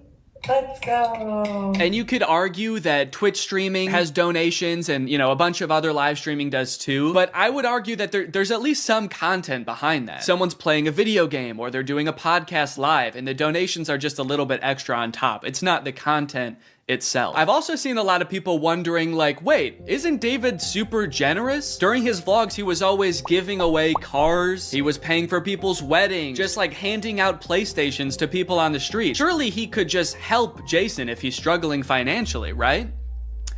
Wrong. From some of Jason's podcast clips, it seems that that is definitely not the case. But before we get to that, I've got to make some money of my own. Alright guys, let's get those gifts in. James, thank you for the llama. Carol, thank you for the sombrero. Brian sent a Arab? Oh. Is this a gift on TikTok Live? Also, how did you get this one? This one's mine. Well, regardless, this is actually pretty convenient because this video is sponsored by Arab. Arab flavors your water using scent-based taste. And, oh, Brian also sent a scent pod? Oh, thanks, man. Okay, so I can put that on. With the scent pod down like so, it's just a normal water bottle. But when I activate the scent pod, air is able to pass through the scent pod and into your mouth, where you can taste the scent. Send me money. I like to bust out my air up while I'm getting work done. It gives my water a little bit more which is what I need when I'm trying to focus. This one right here is lime, and it is excellent. Someone said, come to Brazil. I'm busy. Air up is a unique hydrating experience. You can't get this anywhere else, buddy. No chemicals, no sweeteners added to the water, just plain old water into my plain old mouth. The scent pods come in a variety of flavors. I really like the lime and the peach. My editor, Jake, is really fond of cherry. So no matter what kind of flavors you like, there's bound to be a couple for you. You want to spice up your hydration experience, click the link in the description, get yourself an Air Up, get yourself some scent pods, put your mouth on the nozzle, and suck away. You look really tired today. That is mean. Thank you to Air Up for sponsoring this video, and thank you to you guys for checking out Air Up. Now back to the video. About a month ago when Jason was in the thick of his live streaming every day, he posted this podcast where he and a bunch of David's mutual friends talk about how different life is now that David's not vlogging anymore. But the thing is, like, David's in this, like, moment in his life. Yeah, where he can do anything. Where he just parties. Oh no, Jason. The look on your face, man. Jason's like, don't look bitter, don't look bitter, don't look bitter. Where he can do anything. Perfect. He can do whatever the fuck he wants now. He calls me to play pool. And I'm like, I gotta go live, and I don't expect him to understand that. You don't expect him to understand that you have to work to make money? You know he did that too, right? I wouldn't expect him to understand that, man. He hasn't had to work in, gosh, what is it, 2 years now? I hate to say it, Jason, I think he gets it. I just don't think he cares. Like, I'll say things like, I'm losing my house, and he'll be like, oh, but just come play pool. I just don't think he cares. Dude, Jason, haven't you learned anything from being friends with a popular YouTuber? You just told him you might lose your house, and he invites you over. You think he really wants to play pool? Dude, he's probably gonna Mr. Beast you. He's probably inviting you over so he can, like, surprise you with a new house. He might make you do Squid Games for it, but you have a chance to win a new house. Maybe he'll give you a new car. Or, you know, surprise you with his new car like he did that one time. My surprise to you is that I'm buying myself a car. I know, right? That was cool. I will say it is interesting that David seemingly stopped doing the extravagant giveaways once he stopped doing the vlog. I wonder what the correlation there is. That's kind of weird. There was a great TikTok that he sent, which was like some guy. It's just the guy that has like a lot of money and can do anything all day. He's like, "Oh, Diplo's having a party tonight," and like and it's literally like things that David has said. David sent Jason a TikTok of a rich, out of touch guy being like, "Oh my god, dude, this is so me." Dude, look at this TikTok. This is so me. That moment when you're rich and you're partying with Diplo and you're talking about how much you hate Jason Nash and how poor Jason Nash is. Guys, comment below if you found this relatable. But if you think about it, though, from 18 to like what, 23, 24. Oh, he was hitting it. He never drank. I don't think he ever drank. Even when we would visit him, we'd be up till like midnight, just like watching the edits, just like. Wow, he worked hard for 5 years? Let the man party, dude. Please do not burden David's poor gentle soul with your financial woes. Just let the man play pool and play with him, for God's sake. I mean, look, I don't doubt that he worked hard. The dude posted 3 vlogs a week. I'm sure it was a lot of hard work, but you know who also worked hard?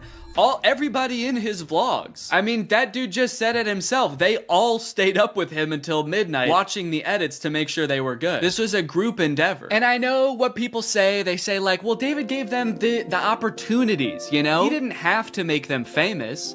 Yeah, he kind of did. That was like the whole point of his vlogs, was his friends. David wasn't just making them famous because he was a good, generous guy. He was doing it because that's what was working. They made him famous as much as he made them famous. Now it's like the complete opposite. Everyone's like working, and here's him just like, "Hey, what are you doing tonight?" And it's like a Tuesday night. Everyone's working.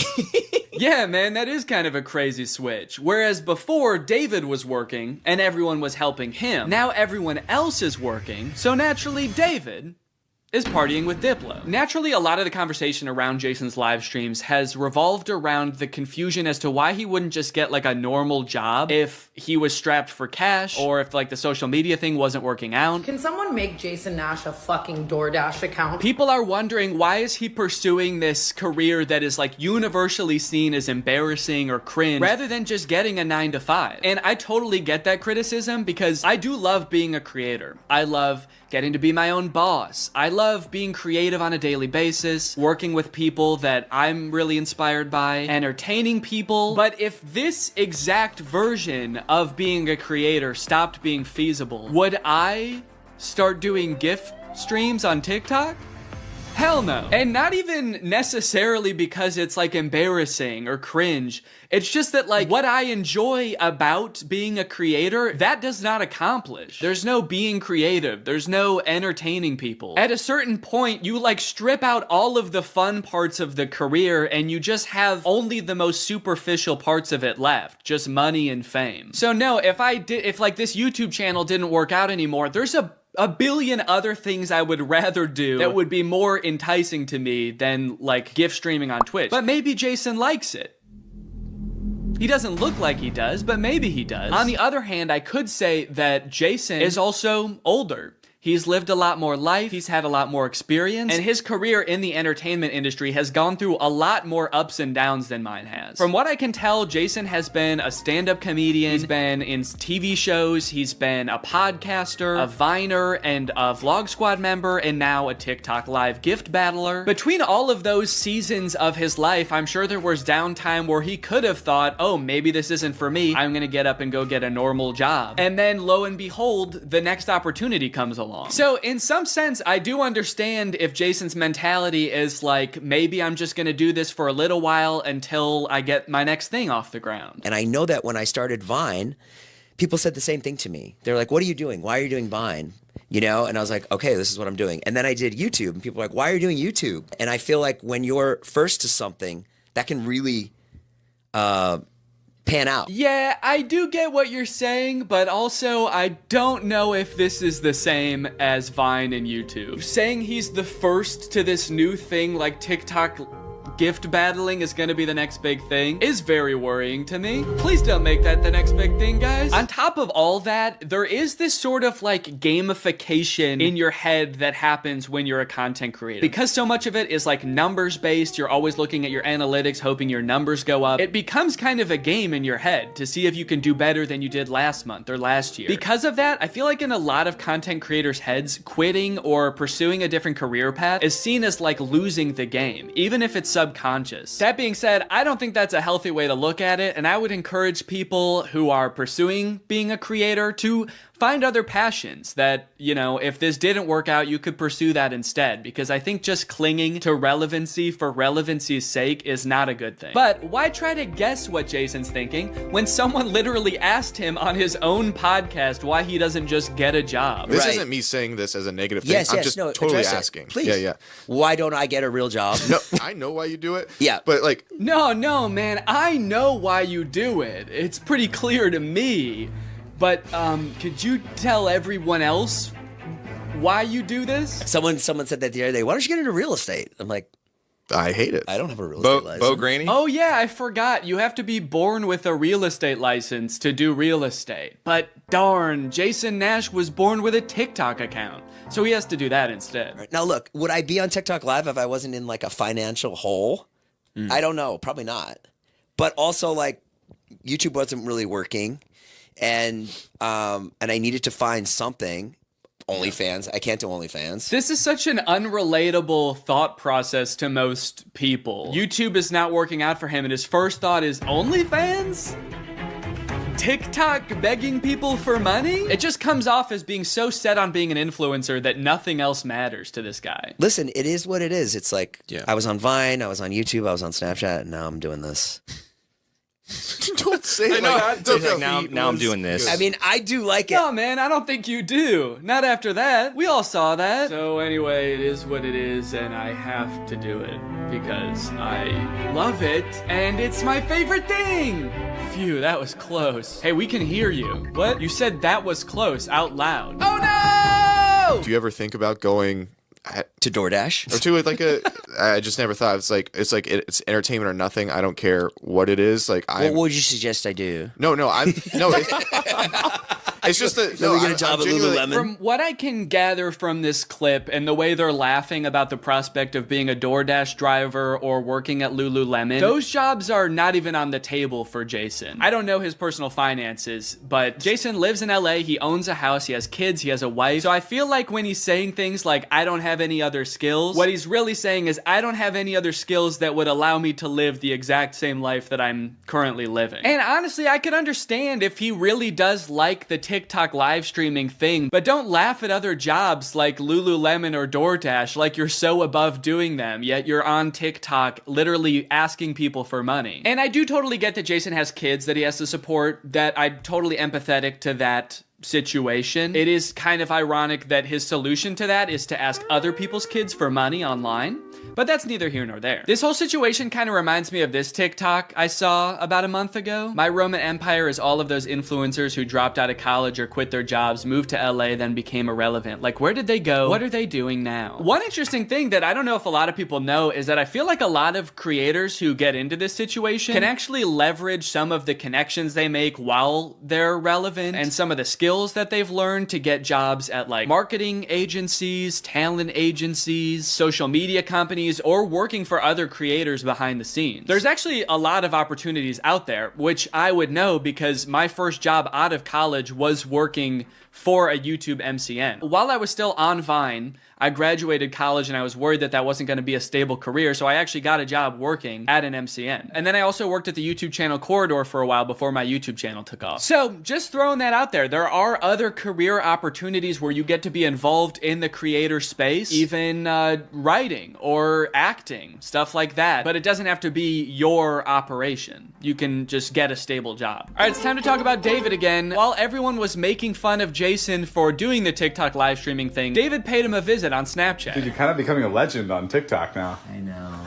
Not in a good way. Yeah, but I think it's fun. No, man, this is a great look. This is awesome. Multi-millionaire visits former unpaid employee wearing a crown to make fun of his new job. David, do you know why, perchance, Jason has to do the TikTok live streaming? Have you thought about that at all? During your long nights of playing pool? Bye, guys. Thanks for having us over in your little hobbit home. And make fun of his house before you leave? Check. Great job. Now, with all of this talk about David and Jason, I just want to make it clear, do not go and send any hate to these people in real life, especially Jason. Jason actually got swatted mid-live during one of his streams a few weeks ago, which is obviously horrible. Anybody else inside? No. Okay, hold on. Let's get put together and then...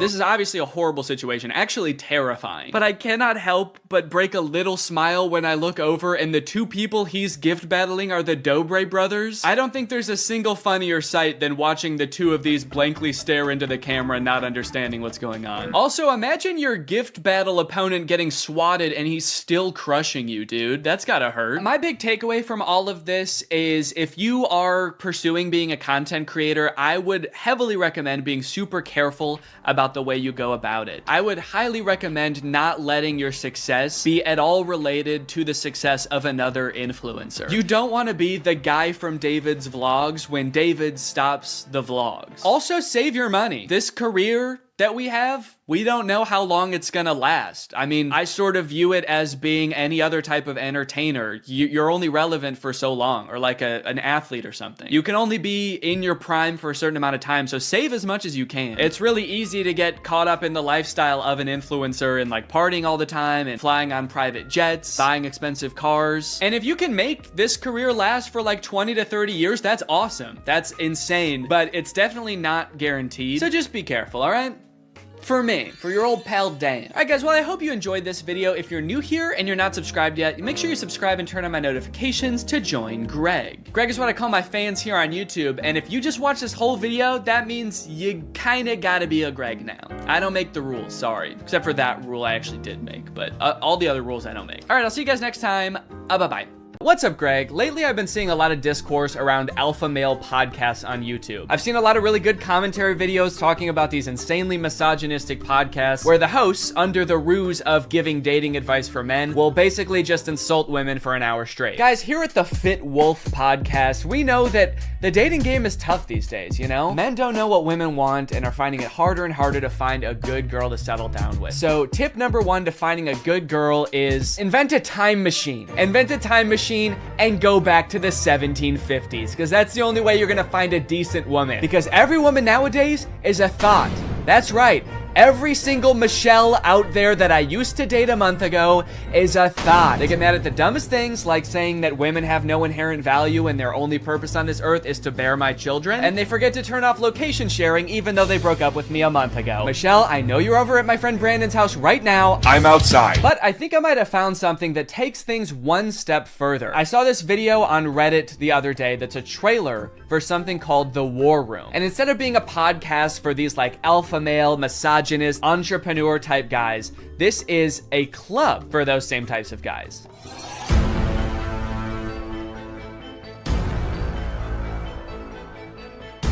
After I joined the War Room, that was the year I made $100,000. On the surface, this kind of just seems like a trailer for a club where you get to hang out with a bunch of bald guys and smoke cigars and talk about business and making money. 1 year ago, I did not even have a business. I didn't make money.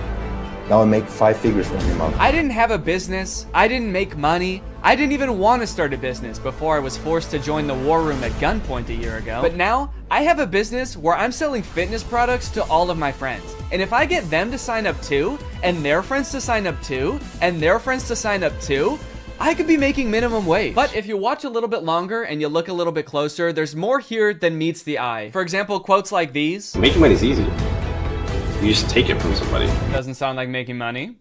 That just sounds like stealing. In the War Room, you learn how to be James Bond, where you can just pick up any weapon and use it. I'm sorry, I think I'm struggling to see the connection between business and knowing how to use any weapon. Is the War Room an actual militia? I was just assuming the war in War Room was just for branding because men like violence, but now I'm kind of scared. It keeps cutting back and forth to like shots of them shooting guns. I'm a little worried about making this video, honestly. Usually when I make commentary videos, the biggest thing I have to worry about is getting a copyright strike, but now I'm worried about getting a drone strike. A lot of times, like, the alpha male types will use metaphors like talking about how we're like wolves, or like how love is like a war. So I assume this is like a metaphor, like business is like war and dating is like war. But the War Room is like war is like war. Get your gun, dude. We attack at dawn. A lot of people had a bad time in college. I was not one of them. and I credit a lot of that. Did that guy just shoot fire out of his hands? What does that have to do with any of the skills you learn in this club? I didn't know anything about business before I joined the War Room, but I've been a member for 5 months and now I'm a wizard. How does being a wizard help you with business in any way? Does being magic help you organize your finances in some way? Who said anything about business? You did. That's what this club is about, isn't it? That's it. This interview's over. Okay, I'll stop. Pay me money, give me money now. Definitely makes me want to join. You got dudes shooting guns, swimming, doing group exercises on a hilltop, watching other people gamble, smoking cigars. It kind of just seems like one super long bachelor party for men whose wives have already left them. And then at the end of the video, it gives you the URL to sign up. It says 54 countries, 1,000 members, and resist slavery. That's the last thing it says in the whole video. It says resist slavery, and then the video ends. And it's like, yeah, I will. I am. So I keep saying this club is about business because that's kind of what the trailer was implying. It's about like networking with all of these rich, influential people, making money, stealing it from people, using your magical powers to steal money from innocent civilians. But if you go to their website, there's not really any reference to business, which is confusing. And the description on their website says this: the War Room is a global network in which exemplars of individualism work to free the modern man from socially induced incarceration. Okay, but like, what do you guys do? Like, if I join, what do I get to do? I get you're gonna free me from socially induced incarceration, but what does freedom look like to you guys? Is it like, am I quitting my job to go to a cigar pool party? This package costs £4,000, and they have packages on their website that go up to £7,997. Do any of these guys not see the irony and being like, individualism rules, dude. Society is like jail. If you conform to society, that's like being in prison, basically. You're basically a slave at that point, while also being like, yeah, I paid $7,000 to join a club where everyone looks and dresses like me. I didn't want to be a stereotype, okay? So I joined a man club to smoke cigars and shoot guns. And that's sort of what makes me an individualist. It just feels like they're kind of playing the like, I'm not like other guys card. And I guess in some sense they're not like other guys because most guys can't bend the elements to their will like that one guy. But other than that, I mean, it's just like all the pictures are just guys hanging out in dimly lit clubs, doing military style drills. I don't know what's going on here. In case you're not sold yet and you haven't been convinced to join, let me read you a little bit more because the War Room's website uses like every cliche pickup artist tactic to try to get you to join this club. We got the classic negging. What can you bring to the War Room? Truthfully, very little. Probably nothing at all. You are not ready for the War Room. You will not revolutionize what we built. If you had the capabilities we required, you would already be inside. What? They think I can't bring anything to the War Room? They think I'm some kind of sucker who doesn't have my life in order and can't manage my money. I'll show them. I'm gonna take out a 4th mortgage on my home and I'm gonna join this club. We'll see how stupid they think I am then. They also use like the get it while you still can technique that's in like every as seen on TV commercial. This chance won't last forever. We will not hold this open for everyone. Soon, membership will close. The War Room members and their sons will remain the closed wielders of global influence into eternity. Holy shit, dude. They're closing submission soon? I'll be right back, guys. I gotta go. I'm not doing this for me, okay? I'm doing this for my son. I guess my son gets to be in the club too if I join. I gotta go. Now, I don't have any way to look and see how long it said this on the website, but if I had to guess, I would guess that it's been on there as long as this website has existed. Why would they close submissions? How does that make any sense? Do they want to stop making money? The founder of this club is like, whoa, I'm too rich, all right? That's one thing we teach in the War Room is you can't have too much money. I mean, if this is like a militia, do they have enough soldiers? Is that why they're closing? Soon, 1,000 bald men wearing tightly fitting t-shirts will be storming the beaches. We can't wait around for you forever. So you might be wondering who the head of this club is, right? It must be someone like very rich and influential if he's expecting to get people to join just based on like the connections that you can get from the club, right? Well, this is where things get a lot more creepy. And also not monetizable. This is the part that is the reason this video probably doesn't have ads on it. My name is Andrew Tate. I'm a retired 4-time world champion kickboxer who is now a multi-millionaire, and I'm the most competent person on the entire planet to teach you about male-female interactions. How did I become rich? Webcam. Definitely gonna need him to elaborate on that a little bit. That's so vague. Mr. Bezos, please. You're the richest person in the world. Do you have any advice to young up-and-coming entrepreneurs on how to start a business and how to get rich like you? Book. Huh? Book. Need I say more? Yes. Yes, please say more. We literally have no idea what you're talking about. So you're probably thinking like, did this guy invent webcams or something? Is he like famous on Twitch or something? Is this Sapnap? I don't know. I've been running a webcam studio for nearly a decade. I've had over 75 girls work for me, and my business model is different than 99% of webcam studio owners. If you had to guess whether it's different because it's more creepy or less creepy than other webcam studios, what would you guess? Go ahead and vote down in the comments below, guys. Do you think this is gonna be creepy or no? Over 50% of my employees were actually my girlfriend at the time, and of all my girlfriends, none were in the adult entertainment industry before they met me. My job was to get women to fall in love with me. Literally, that was my job. My job was to meet a girl, go on a few dates, sleep with her, test if she's quality, get her to fall in love with me to where she'd do anything I say. Holy shit, this is insane. And then he gets them to join his webcam empire where he gets them to do, you know, he gets them to get nasty on camera. I'm not a lawyer, but does this not... Does this not feel illegal? At the very least, this seems like insanely creepy. This feels abusive. It feels like he's just confessing to crimes. That's why I want you to join the war room, all right? You're gonna learn about making money, picking up women. You're gonna form a militia to protect me from an international tribunal for my many crimes that break international law. For legal reasons, that was a joke, okay? I don't know if this is legal or not. So I guess what he meant when he just said the word webcam was that he's exploiting a ton of women online for his own personal gain. In hindsight, it seems so obvious. How did I not guess that? Let's watch another promotional video for the War Room. This is on Andrew Tate's YouTube channel, and it's called The Matrix Predicted the Great Reset Explained. Basically, it's a video where this guy compares his life to the Matrix. We are living inside of the Matrix, and I am Morpheus. I know you're sitting thinking, why did Tate not decide he was Neo? Because Tate has all the Aikido and the masterful, nearly superhuman abilities. Yeah, I used to be a kickboxer, so I'm basically in the Matrix. Actually, the reason I take the War Room guys to the gun range so much is so they can shoot at me and I can dodge the bullets like Neo. It's like, okay, dude, if anyone here has superpowers in the War Room, we know who it is.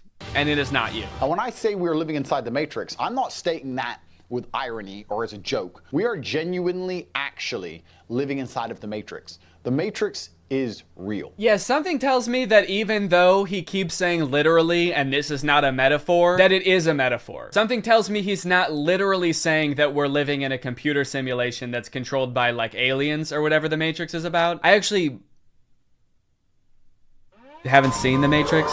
I think that's what it's about. Something tells me that's not the point that this guy is making, even though he keeps saying literally. In the description of this video, it says, stage 1 fighting against the Matrix is to become rich. Learn how here. I'm sorry, that's the first step? You know it's gonna be an unhelpful article when step 1 is become rich? Like, step 1 is something that takes years, and some people will never do it. Also, again, I haven't seen The Matrix, but I'm fairly certain that was not the first step in breaking out. I don't think Morpheus was like, listen, machines are trapping humans and using them as batteries in their simulation, and the only way we can break out is by setting up a dropshipping business and investing in Ethereum. Ethereum's actually great because you can verify smart contracts. It's actually the best crypto out there. Imagine if this dude is right and we really are living in the Matrix. Like, what does being free look like?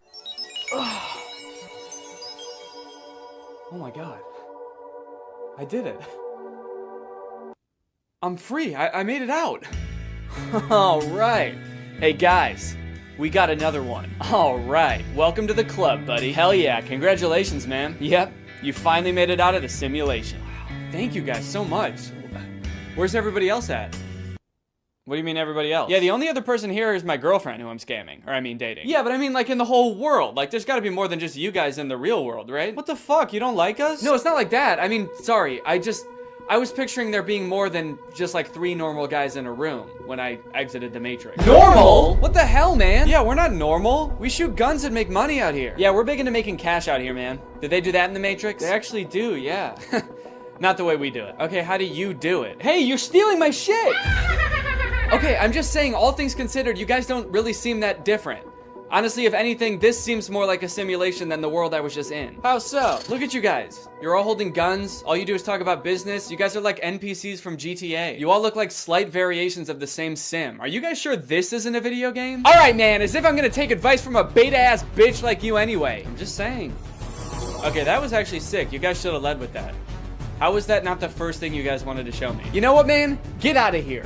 You don't belong here anyway. Yeah. What? Go. Get out of here. We don't want you. Yeah. Okay, all right, I'll go. Honestly, I'm actually not really sure how to get back, but if one of you show me, I will go. Get the fuck out of here, man.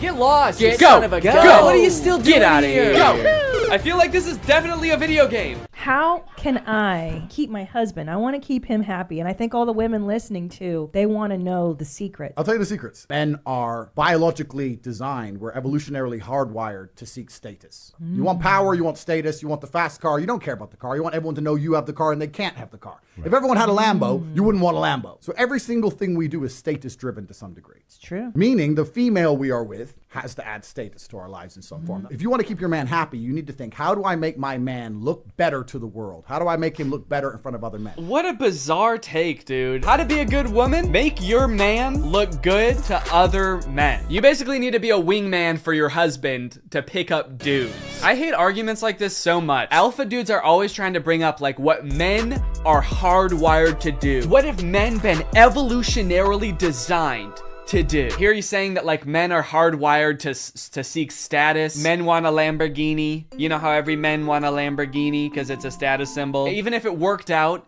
that like evolutionarily that's something that is in men's nature, that doesn't make it good. You know what else is in our nature? Thinking sugar tastes really good. If you didn't tell someone that sugar was bad for you, they would think like, oh my god, this is the best thing in the world because it tastes really good. If you put 10 pounds of candy in front of a caveman, he would eat all of it and then he would throw up.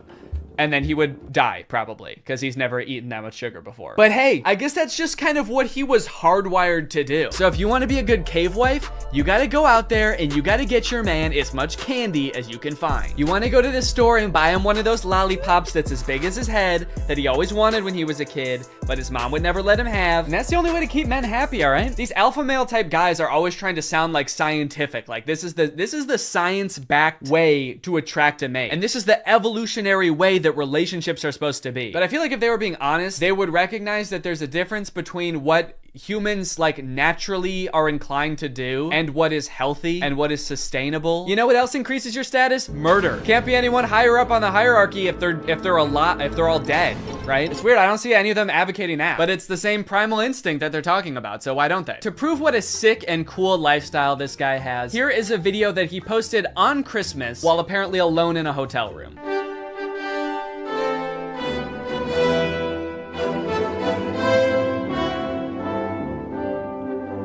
Merry Christmas. I think a lot of people have the wrong idea about me. They look at me and they go, you hear about that Tate guy, you know, he's a 4-time kickboxing world champion, he's tall, he's strong, he's smart.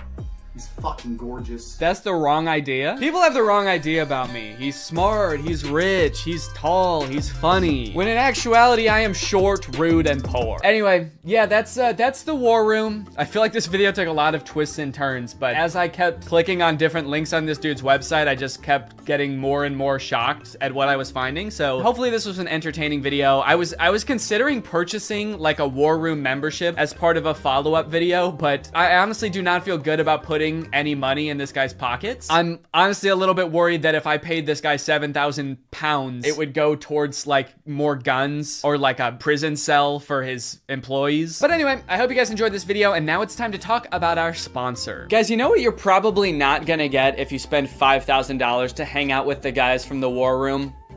Delicious home-cooked meals, which is why I thoroughly believe that today's sponsor, HelloFresh, is a much better investment than the war room. HelloFresh has been a long-time sponsor of the channel, and I love their service. Every week, they send you 3 delicious meals that you get to cook at home with all of the ingredients pre-portioned, so you can skip all of the prepping and planning and going to the grocery store that, if you're like me, stresses you out about dinner time. HelloFresh is equipped to be able to serve a bunch of different lifestyles. With fit and wholesome recipes and low calories or carbs, you can indulge in delicious meals without having to worry about breaking your diet. My favorite things about HelloFresh are that 1, I only know how to cook a handful of things, and HelloFresh has a huge variety of recipes. Like every week you get to choose from something different. And 2, they're a super sustainable option. The packaging that they send you your food in is already recycled content, and HelloFresh cuts down on your food waste by 25% over grocery shopping. Cooking with HelloFresh is fun and honestly super easy. Anybody can follow the instructions and it'll kind of make you feel like a chef. So if you want to check out HelloFresh, then go to HelloFresh.com crocgreg.com and use my code TrulyGreg16 to get 16 free meals and 3 surprise gifts. I don't know what the surprise gifts are, but if it's anything like their food,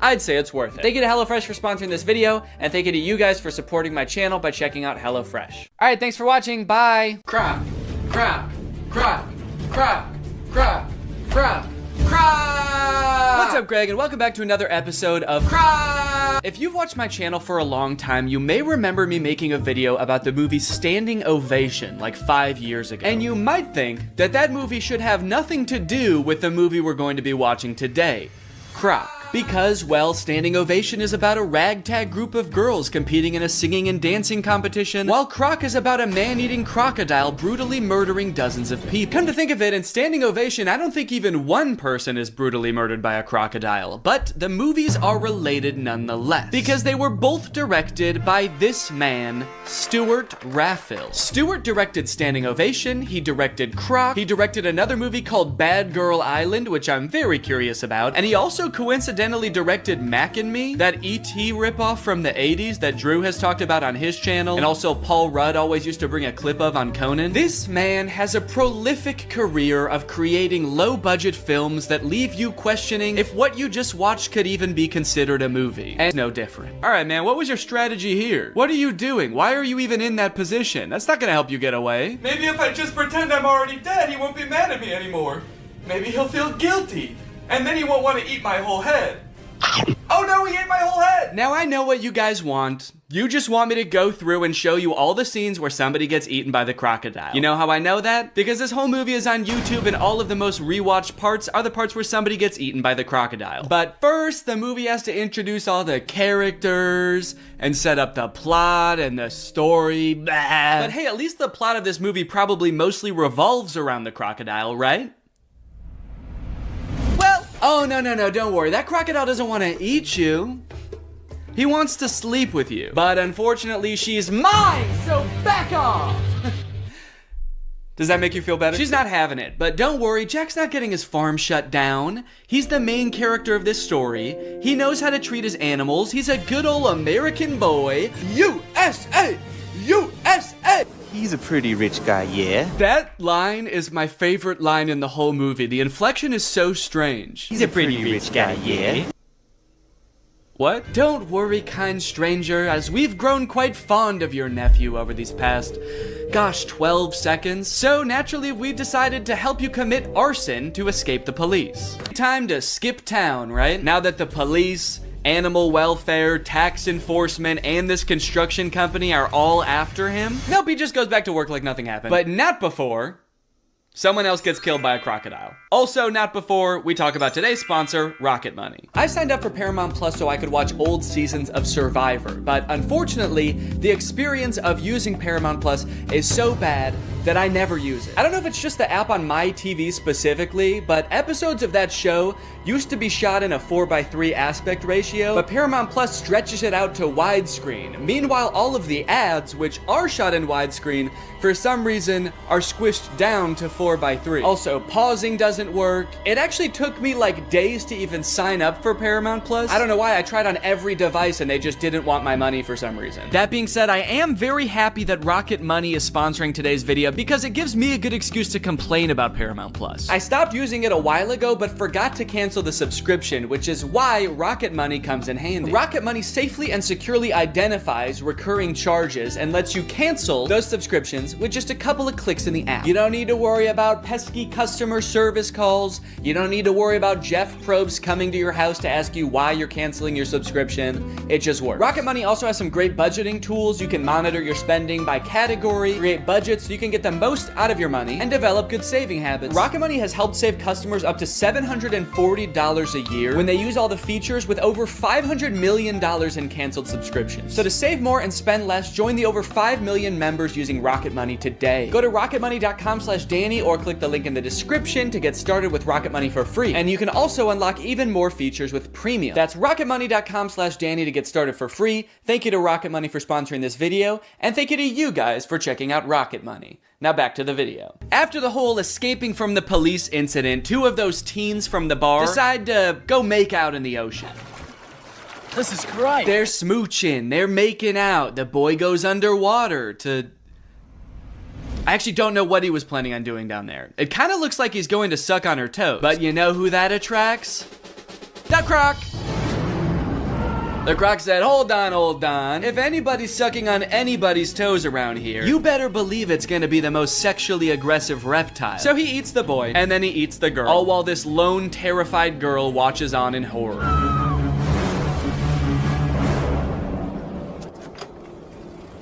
I love how casually she rides away. She is in no rush. Ah, a killer croc! I gotta go get help! But I shouldn't go too fast. I gotta focus on me.